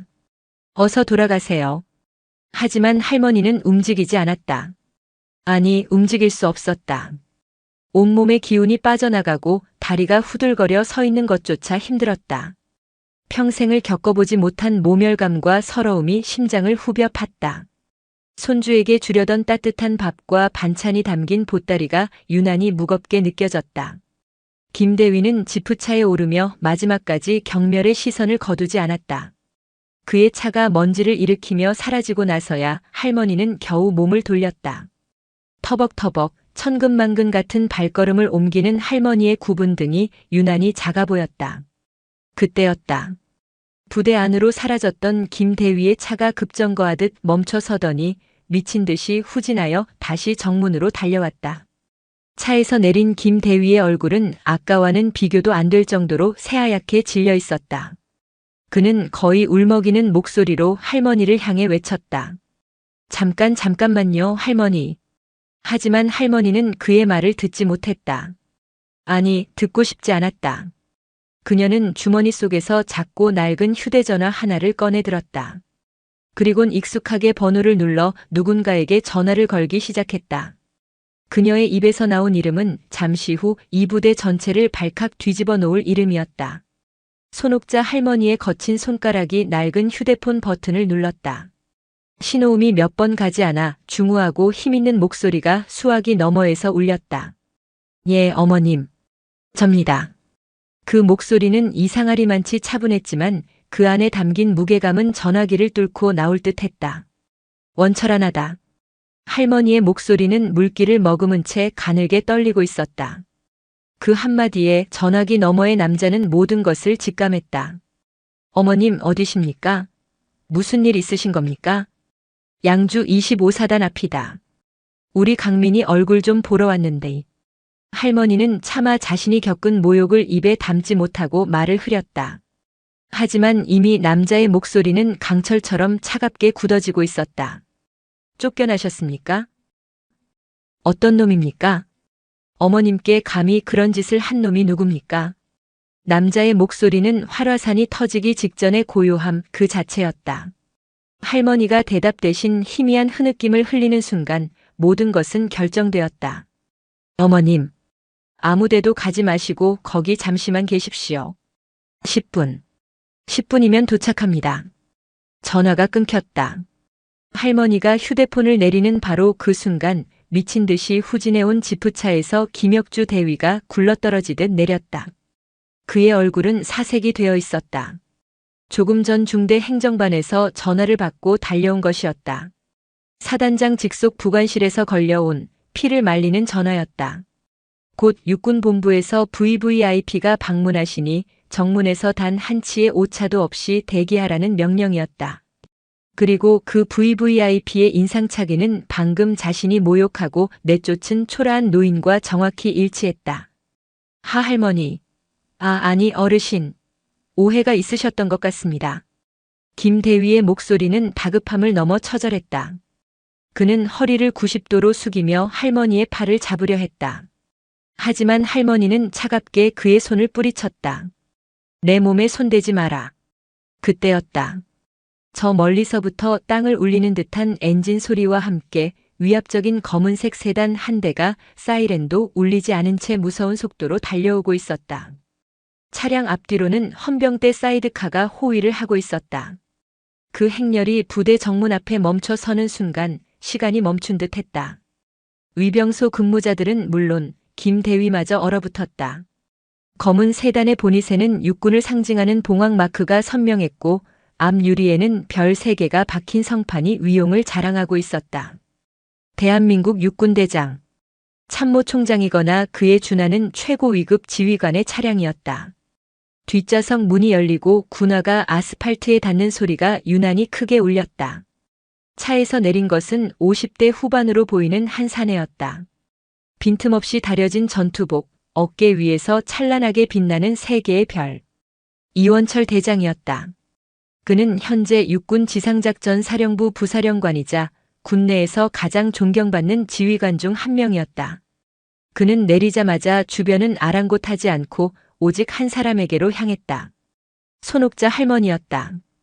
이원철 대장은 할머니 앞에 멈춰 서더니 다음 순간 그 자리에 있던 모두의 눈을 의심하게 만드는 행동을 했다.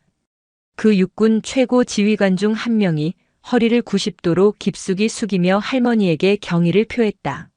어머님, 제가 늦었습니다. 죄송합니다. 그의 목소리에는 진심 어린 안타까움과 송구함이 배어 있었다.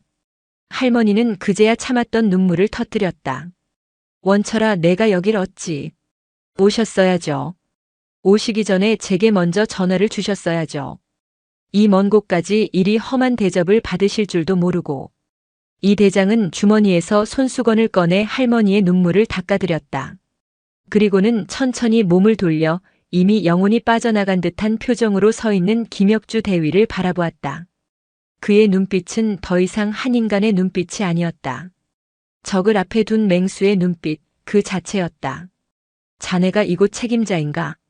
충, 성, 대위, 김, 혁, 주, 입니다. 김대위는 거의 비명을 지르듯 관등 성명을 외쳤다. 온몸이 사시나무처럼 떨리고 있었다. 이 대장은 아무 말 없이 그를 쏘아보았다. 그 침묵이 천둥 같은 호령보다 더 무서웠다. 잠시 후 그는 얼음보다 차가운 목소리로 물었다. 자네는 이분이 누구신지 알고 그따위 망발을 짓거렸나? 대답 못하나? 내 놈의 그 잘난 혓바닥으로 이 나라의 어머니를 모욕할 땐 언제고 이제 와서 벙어리가 됐나? 이 대장의 목소리가 조금 높아졌을 뿐인데도 김대위는 다리가 풀려 주저앉을 뻔했다. 이분은 이 대장은 말을 잠시 끊고 주변의 모든 병사들이 들을 수 있도록 목소리를 높였다. 대한민국의 단 7분뿐인 태극무 공훈장 수훈자의 미망인이시다. 주변의 공기가 완전히 얼어붙었다. 태극무 공훈장. 그것은 군인에게 주어지는 최고 무공훈장이었다.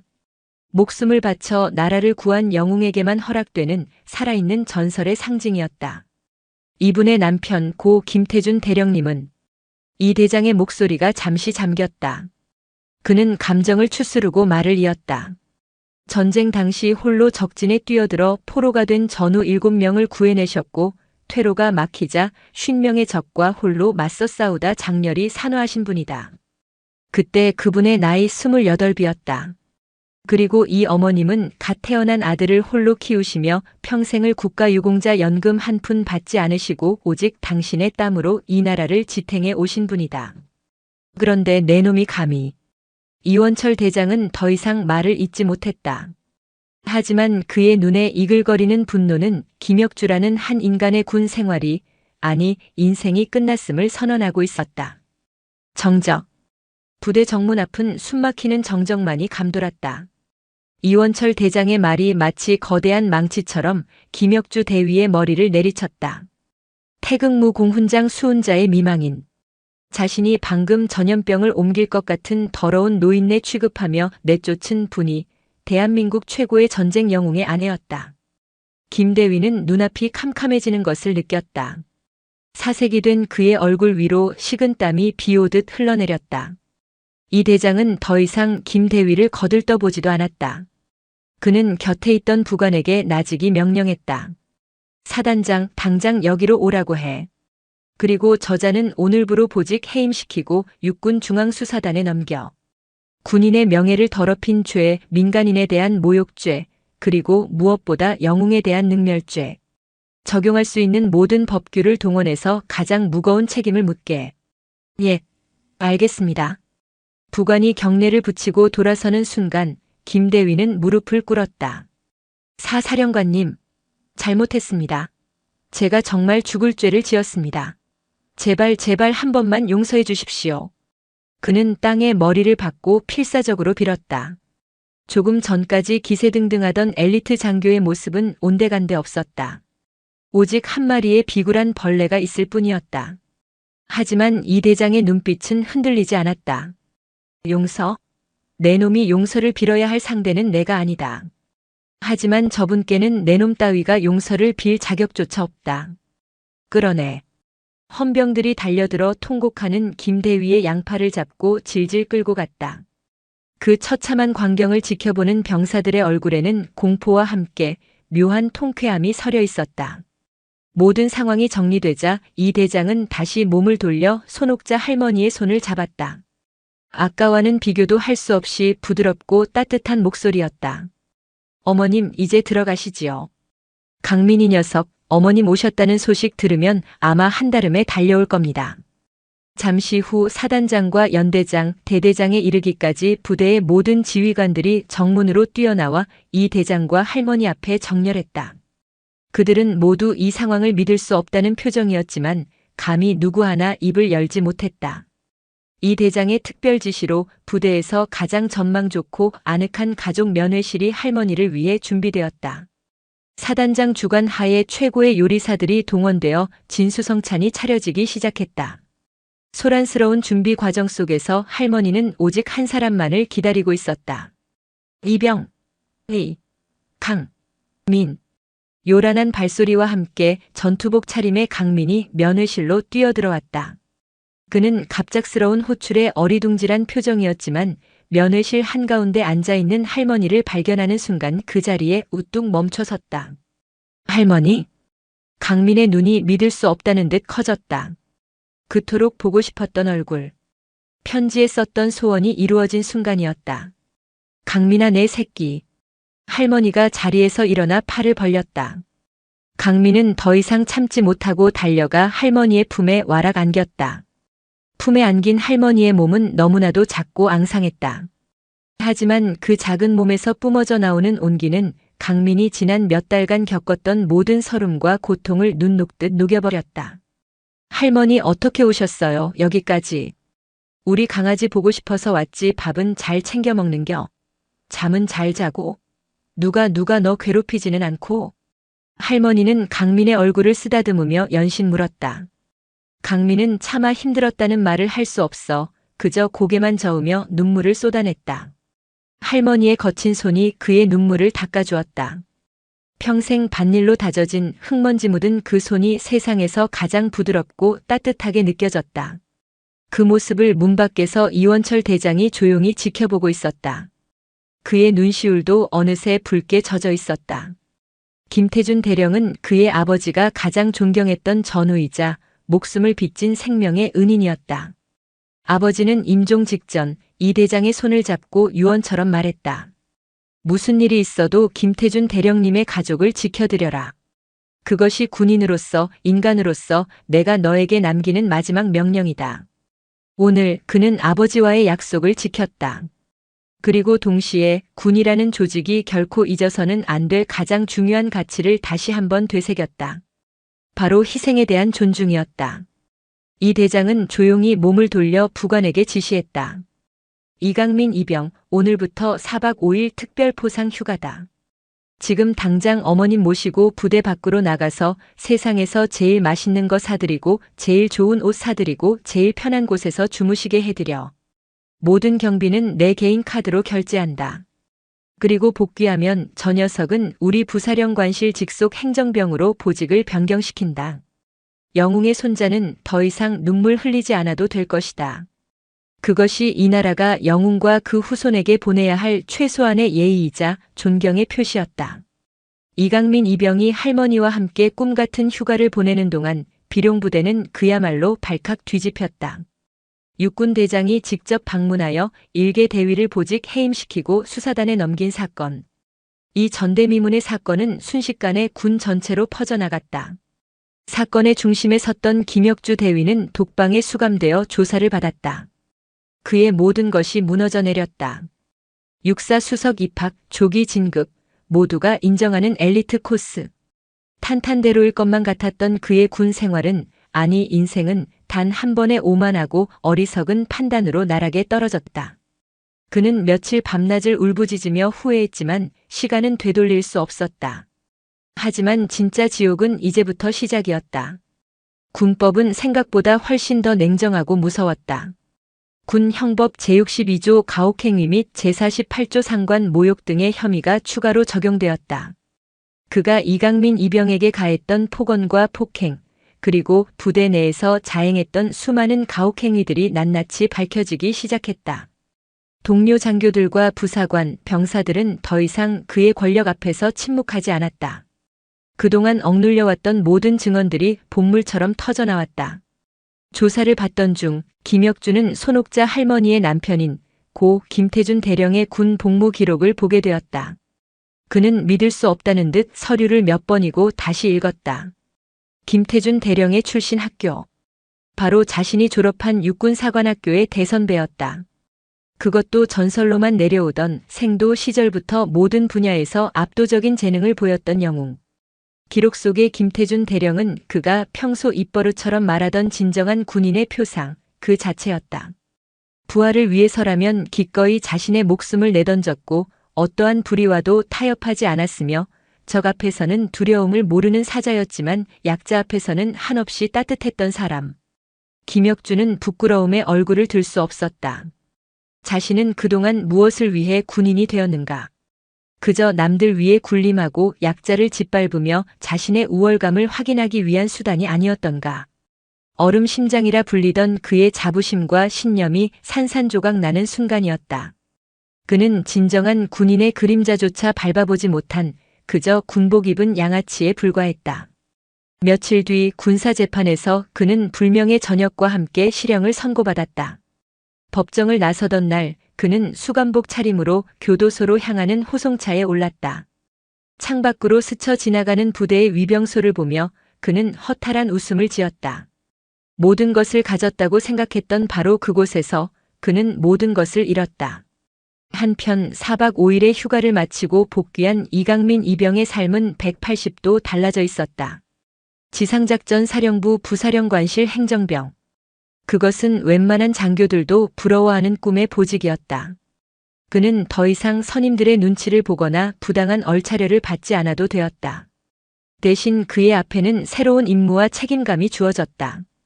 그의 직속 상관이 된 이원철 대장은 강민을 단순한 병사가 아닌 전우의 손자이자 자신의 조카처럼 아끼고 챙겨주었다.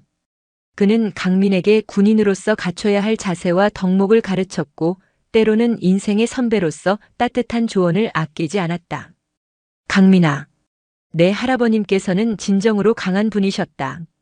진정으로 강하다는 것은 계급장이나 권력으로 약한 자를 짓누르는 것이 아니다.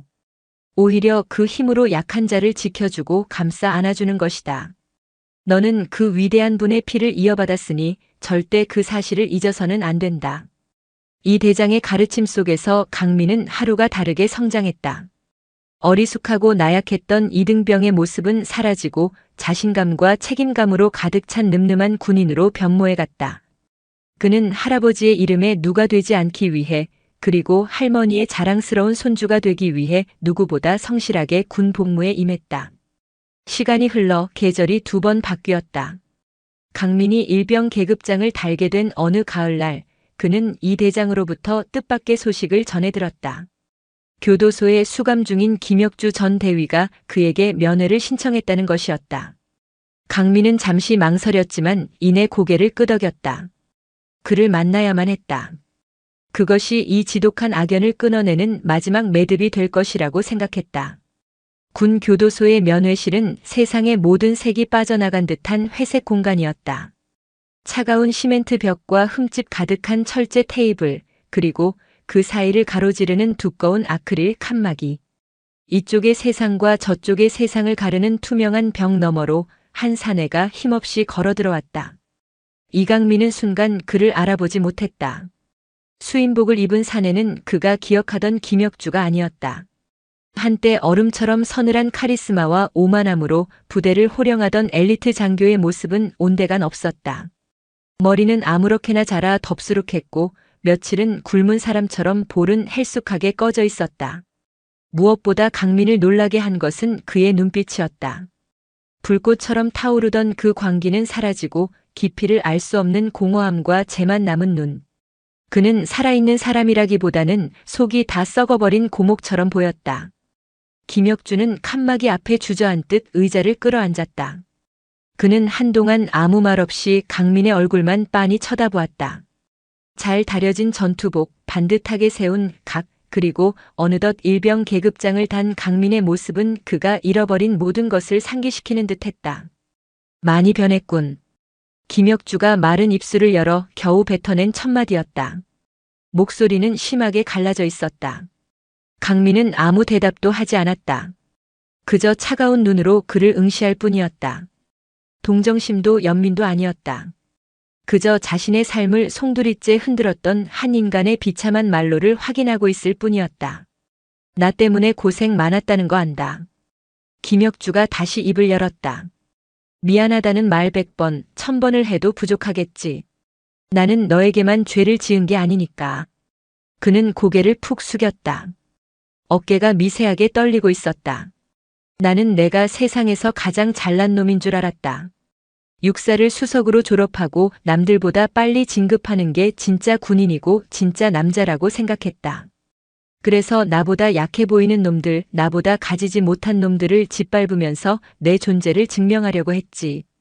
너는 그 중에서도 가장 만만한 먹잇감이었고, 그의 목소리에는 변명이나 자기 합리화가 섞여 있지 않았다. 오직 처절한 자기 혐오와 후회만이 묻어나왔다. 여기 들어와서 내 할아버님에 대한 기록을 읽었다. 한자 한자 몇 번이고 곱씹어 읽었다. 그러고 나서야 알았다. 내가 얼마나 하찮고 역겨운 벌레만도 못한 놈이었는지를. 그는 수화기를 든 손을 부들부들 떨었다. 내 할아버님이야말로 진짜 군인이셨더군. 나 같은 놈은 감히 입에 담을 자격조차 없는 그런 위대한 분이셨어. 그런데 나는 그런 분의 피를 이어받은 너를 괴롭히고 평생을 바쳐 그분을 기려오신 내 할머님을. 김혁주는 더 이상 말을 잇지 못하고 흐느꼈다. 어깨를 들썩이며 우는 모습은 더 이상 위협적이지도 가증스럽지도 않았다. 그저 모든 것을 잃어버린 한 인간의 공허한 절규였다. 한참의 침묵이 흘렀다. 강민은 여전히 아무 말도 하지 않았다. 그의 머릿속에는 그날의 기억이 생생하게 떠올랐다. 위생 상태가 불량하다며 할머니를 병균 취급하던 김혁주의 경멸 어린 눈빛. 흙 묻은 손으로 보따리를 꼭 쥔 채 상처받은 얼굴로 돌아서던 할머니의 작은 뒷모습. 그 기억은 여전히 날카로운 파편이 되어 강민의 심장을 찔렀다. 용서해달라고 할 자격 없는 거 안다. 울음을 그친 김혁주가 붉게 충혈된 눈으로 강민을 보며 말했다. 하지만 이것 하나만은 알아줬으면 좋겠다. 나는 지금 내 남은 인생을 걸고 내 죄를 반성하고 있다. 그리고 언젠가 이곳을 나가게 된다면 평생을 내 할머님과 너에게 속죄하는 마음으로 살 거다. 정말이다. 믿어다오. 그의 목소리는 진실했다. 하지만 강민의 마음은 여전히 얼음장처럼 차가웠다. 그 말을 믿으라고요? 강민이 처음으로 입을 열었다. 그의 목소리는 그가 기억하는 김혁주의 목소리만큼이나 차갑고 날카로웠다. 당신이 우리 할머니께 무슨 짓을 했는지 잊었습니까? 평생을 땀 흘려 자식과 손주를 키워온 정직한 손을 더러운 세균 덩어리 취급했습니다. 당신 때문에 우리 할머니는 평생 겪어보지 못한 수모와 모멸감을 느끼셨단 말입니다. 그런데 이제 와서 용서? 속죄? 강민은 자리에서 벌떡 일어났다. 그의 눈에 분노의 불꽃이 이글거렸다. 당신 같은 인간은 용서받을 자격 없어. 평생 그 감옥 안에서 당신이 저지른 짓을 후회하며 살아. 다시는 내 앞에 그리고 우리 할머니 앞에 나타날 생각도 하지 마. 강민은 차갑게 말을 내뱉고는 뒤돌아섰다. 면회실을 나서는 그의 등 뒤로 강민아. 이강민 일병. 하고 절규하듯 외치는 김혁주의 목소리가 들려왔지만 그는 단 한 번도 뒤돌아보지 않았다. 그의 가을은 유난히 짧았다. 몇 번의 비가 내린 뒤 부대 주둔지의 나무들은 순식간에 화려한 옷을 벗어 던지고 앙상한 가지만을 드러냈다. 강민은 며칠간의 포상 휴가를 받아 할머니가 계신 충청도 시골집으로 향했다. 군 생활은 이전보다 훨씬 편안해졌지만 그의 마음 한구석에는 여전히 풀리지 않는 응어리가 남아 있었다. 김혁주와의 만남 이후 그의 마음은 더욱 복잡해져 있었다. 오랜만에 찾은 시골집은 변한 것이 없었다. 마당 한쪽의 텃밭에는 배추와 무가 튼실하게 자라고 있었고 처마 밑에는 잘 마른 시래기가 주렁주렁 매달려 있었다. 강민이 대문을 열고 들어서자 아궁이 앞에서 불을 떼던 할머니가 화들짝 놀라며 달려나왔다. 아이고 내 강아지. 온다는 말도 없이 어찌 왔랴. 할머니는 강민의 손을 잡고 얼굴을 부비며 기쁨을 감추지 못했다. 할머니의 품에서는 언제나처럼 구수한 흙냄새와 따스한 햇볕 냄새가 났다. 강민은 그 냄새를 맡고 나서야 비로소 집에 돌아왔음을 실감했다.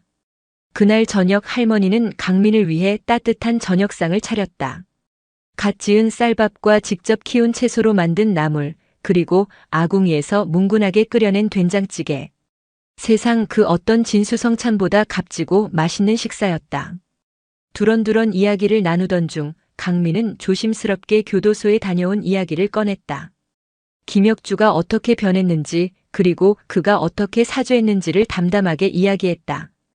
이야기를 듣는 내내 할머니는 아무 말 없이 묵묵히 강민의 눈을 바라볼 뿐이었다. 그 사람이 진심으로 뉘우치는 것 같기는 했어요. 근데 저는 도저히 용서가 안 돼요, 할머니. 그날 할머니가 당했던 일을 생각하면 지금도 피가 거꾸로 솟는 것 같아요. 강민은 주먹을 꽉 쥐었다. 할머니는 그런 강민의 손등을 자신의 거친 손으로 가만히 쓸어주었다. 강민아. 할머니가 나직이 손주의 이름을 불렀다. 용서는 그 사람을 위해서 하는 게 아니여. 네? 미움이라는 건 말이다. 날카로운 돌멩이 같은 것이여. 그걸 손에 꼭 쥐고 있으면 결국 내 손만 상하고 피가 나는 법이지. 그 돌멩이를 던져버려야 내 손이 편안해지는 것이고. 할머니는 잠시 말을 끊고 창밖의 어둠을 바라보았다. 내 할아버지가 전쟁터에서 용케 살아 돌아왔을 때 나한테 그런 말을 한 적이 있단다. 어제의 적이 오늘의 전우가 되고 오늘의 전우가 내일의 적이 되는 게 전쟁터라고. 거기서는 미움이나 원망 같은 감정을 품고 살 수가 없다고 했어. 그런 걸 품는 순간 총알보다 먼저 그 미움에 자기가 죽게 된다고. 할머니는 강민의 눈을 다시 바라보며 말을 이었다. 그 김대위라는 사람 벌은 이미 받고 있지 않니? 나라의 법이 그 사람에게 벌을 줬고 제 스스로도 반성하며 괴로워하고 있다면 그걸로 된 것이요. 거기에 내가 미움이라는 짐까지 평생 짊어지고 살 필요는 없단다. 그건 너무 무거운 짐이여. 할머니는 용서하라고 강요하지 않았다. 그저 미움이라는 감정이 스스로를 얼마나 병들게 하는지에 대해 이야기할 뿐이었다. 평생을 흙과 더불어 살아온 노인의 지혜는 군대의 그 어떤 엄격한 규율이나 법규보다 더 깊고 단단했다. 내 마음이 편한 대로 하렴. 다만 미움 때문에 내 귀한 인생의 한순간이라도 그늘지는 일은 없었으면 좋겠다. 내 강아지. 그날 밤 강민은 잠을 이루지 못했다. 할머니의 말이 계속 귓가에 맴돌았다. 미움은 날카로운 돌멩이와 같다는 말. 그 돌멩이를 던져버려야 내 손이 편안해진다는 말. 그는 여전히 김혁주를 완전히 용서할 수는 없었다. 하지만 이제는 그를 향한 분노와 미움이 결국 자기 자신을 향한 상처가 될 수도 있음을 어렴풋이 깨닫기 시작했다. 어둠 속에서 그는 조용히 눈을 감았다. 마음속에 단단하게 박혀있던 미움의 돌멩이가 아주 조금 흔들리는 것을 느꼈다. 시간은 군인의 계급장처럼 묵묵히 흘러갔다. 가을이 가고 혹독한 겨울이 지나 부대에 다시 파릇한 새싹이 돋아날 무렵 강민은 상병이 되어 있었다. 그는 이제 어리숙한 신병이 아니었다. 이원철 대장의 곁에서 군의 중요한 업무들을 처리하며 하루가 다르게 성장했고 후임들에게는 존경받는 선임이 되어 있었다. 복잡했던 마음도 점차 안정을 찾아갔다. 김혁주에 대한 생각은 일상에 묻혀 희미해져 갔다. 그러던 어느 봄날 오후 행정반으로 한 통의 편지가 배달되었다. 발신인 주소는 군 교도소였다. 강민은 직감적으로 그것이 누구에게서 온 편지인지를 알 수 있었다. 그는 잠시 망설이다가 아무도 없는 휴게실로 가 조심스럽게 편지 봉투를 뜯었다. 편지지는 몇 번을 고쳐 쓴 흔적이 역력했다. 이강민 상병에게. 잘 지내고 있는지 모르겠군. 이 편지를 받으면 또 기분이 상할까봐 몇 번이나 망설이다가 그래도 꼭 전하고 싶은 말이 있어 이렇게 펜을 들었네. 지난번 면회 때 자네가 했던 말을 기억하네. 나는 용서받을 자격이 없는 놈이라고. 그 말은 지금도 내 심장에 비수처럼 박혀있네. 맞아. 나는 자격이 없어.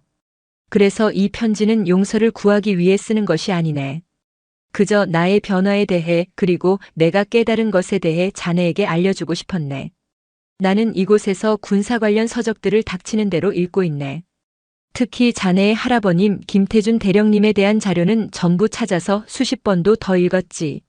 읽으면 읽을수록 나는 내가 얼마나 오만하고 무지했는지를 깨닫게 되네. 내가 그토록 경멸했던 약자를 위해 당신의 할아버님은 기꺼이 목숨을 던지셨더군. 내가 군인의 명예라고 생각했던 것들은 그저 껍데기에 불과했고 진정한 군인의 명예는 자신을 희생하여 누군가를 지키는 것에 있다는 것을 이제야 알게 되었네. 이곳에는 나처럼 과오를 저지르고 들어온 이들이 많네. 나는 그들과 함께 매주 군사 토론회를 열고 있네. 김태준 대령님과 같은 진정한 영웅들의 이야기를 나누며 우리가 무엇을 잘못했고 앞으로 어떻게 살아가야 할지를 함께 고민하고 있지. 놀랍게도 많은 이들이 변하기 시작했네.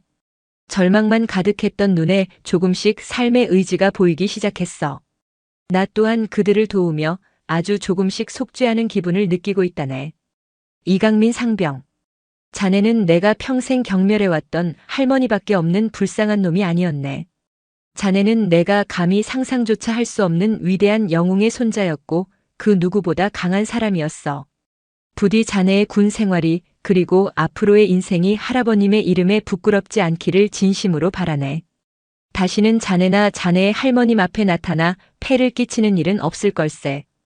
그저 멀리서 자네가 훌륭한 군인으로 전역하여 멋진 삶을 살아가는 모습을 마음속으로나마 응원하겠네. 안녕을 비네. 김혁주 씀. 편지를 다 읽은 강민은 한동안 아무 말도 할 수 없었다. 편지 속에는 더 이상 비굴한 애원이나 자기 연민이 없었다. 대신 한 인간이 자신의 죄를 정면으로 마주하고 그것을 딛고 일어서려는 처절한 노력이 고스란히 담겨 있었다. 강민은 편지를 곱게 접어 주머니에 넣었다. 그리고 창밖을 바라보았다. 따스한 봄 햇살이 연병장을 가득 채우고 있었다. 그 순간 그는 마음속을 짓누르던 마지막 돌멩이가 스르르 녹아내리는 것을 느꼈다. 용서는 누군가를 위한 시혜가 아니라 스스로를 올가매던 미움의 사슬을 끊어내는 것임을 비로소 온전히 깨달았다. 그는 이제 김혁주를 완전히 용서할 수 있었다. 아니, 용서라는 단어 자체가 무의미해졌다. 그저 각자의 자리에서 자신의 삶을 살아갈 뿐이었다. 시간은 쏜살같이 흘러 강민의 저녁일이 다가왔다. 병장에서 이제는 어엿한 예비역이 되는 날. 지난 군 생활이 주마등처럼 스쳐 지나갔다. 지옥 같았던 이등병 시절 할머니와의 눈물의 재회, 그리고 한 인간의 몰락과 변화를 지켜보았던 시간들. 그 모든 경험이 그를 더욱 단단하고 성숙한 사람으로 만들었다.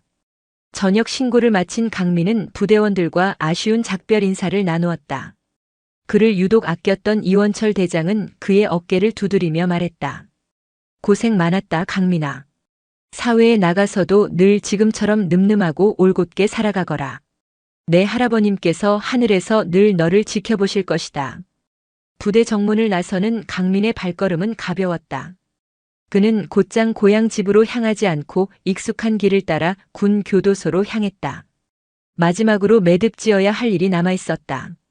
면회실의 풍경은 여전했지만 아크릴 칸막이 너머로 나타난 김혁주의 모습은 많이 달라져 있었다. 잿빛 수인복은 그대로였지만 공허하던 눈에는 희미하게 남아 총기가 돌아와 있었다. 그는 강민을 보고 놀란 듯 했지만 이내 담담한 미소를 지었다. 전역하는 날인가 보군. 축하하네. 어떻게 하셨습니까? 자네 어깨 위에 있던 무거운 계급장이 사라졌으니 얼굴도 좋아 보이고. 둘 사이에는 어색하지만 편안한 침묵이 잠시 흘렀다. 먼저 입을 연 것은 강민이었다. 편지는 잘 받았습니다. 그래. 할머니께도 말씀드렸습니다. 당신이 이곳에서 어떻게 지내고 있는지, 그리고 어떻게 변하려고 노력하고 있는지. 김혁주는 아무 말 없이 강민의 다음 말을 기다렸다. 강민은 희미한 미소를 지으며 말했다. 저희 할머니께서 당신의 남은 인생을 응원한다고 전해달라 하셨습니다. 그리고 저도 마찬가지입니다. 부디 건강히 형기 마치시고 새로운 삶을 사시길 바랍니다. 그것은 용서라는 단어보다 더 깊은 울림을 가진 말이었다. 김혁주의 눈시울이 붉어졌다. 그는 고개를 깊이 숙였다. 고맙다, 정말 고맙다. 더 이상의 말은 필요 없었다. 강민은 조용히 자리에서 일어나 목례를 하고 돌아섰다. 모든 짐을 내려놓은 듯 마음이 날아갈 것처럼 가벼웠다. 몇 시간을 달려 도착한 고향집. 대문 앞에는 할머니가 아침부터 나와 그를 기다리고 있었다. 강민은 할머니 하고 외치며 달려가 할머니의 품에 안겼다. 할머니는 주름진 손으로 손주의 등을 말없이 토닥여 주었다. 집 안에서는 구수한 밥 짓는 냄새가 풍겨왔다. 할머니의 부엌에는 강민이 그토록 먹고 싶어 했던 호박 감자찌개와 소갈비찜을 비롯한 수십 가지의 반찬들이 정갈하게 차려져 있었다. 몇 해 전 부대 앞에서 차갑게 식어버렸던 바로 그 음식들이었다. 어서 밥 먹자, 내 강아지. 배고팠지?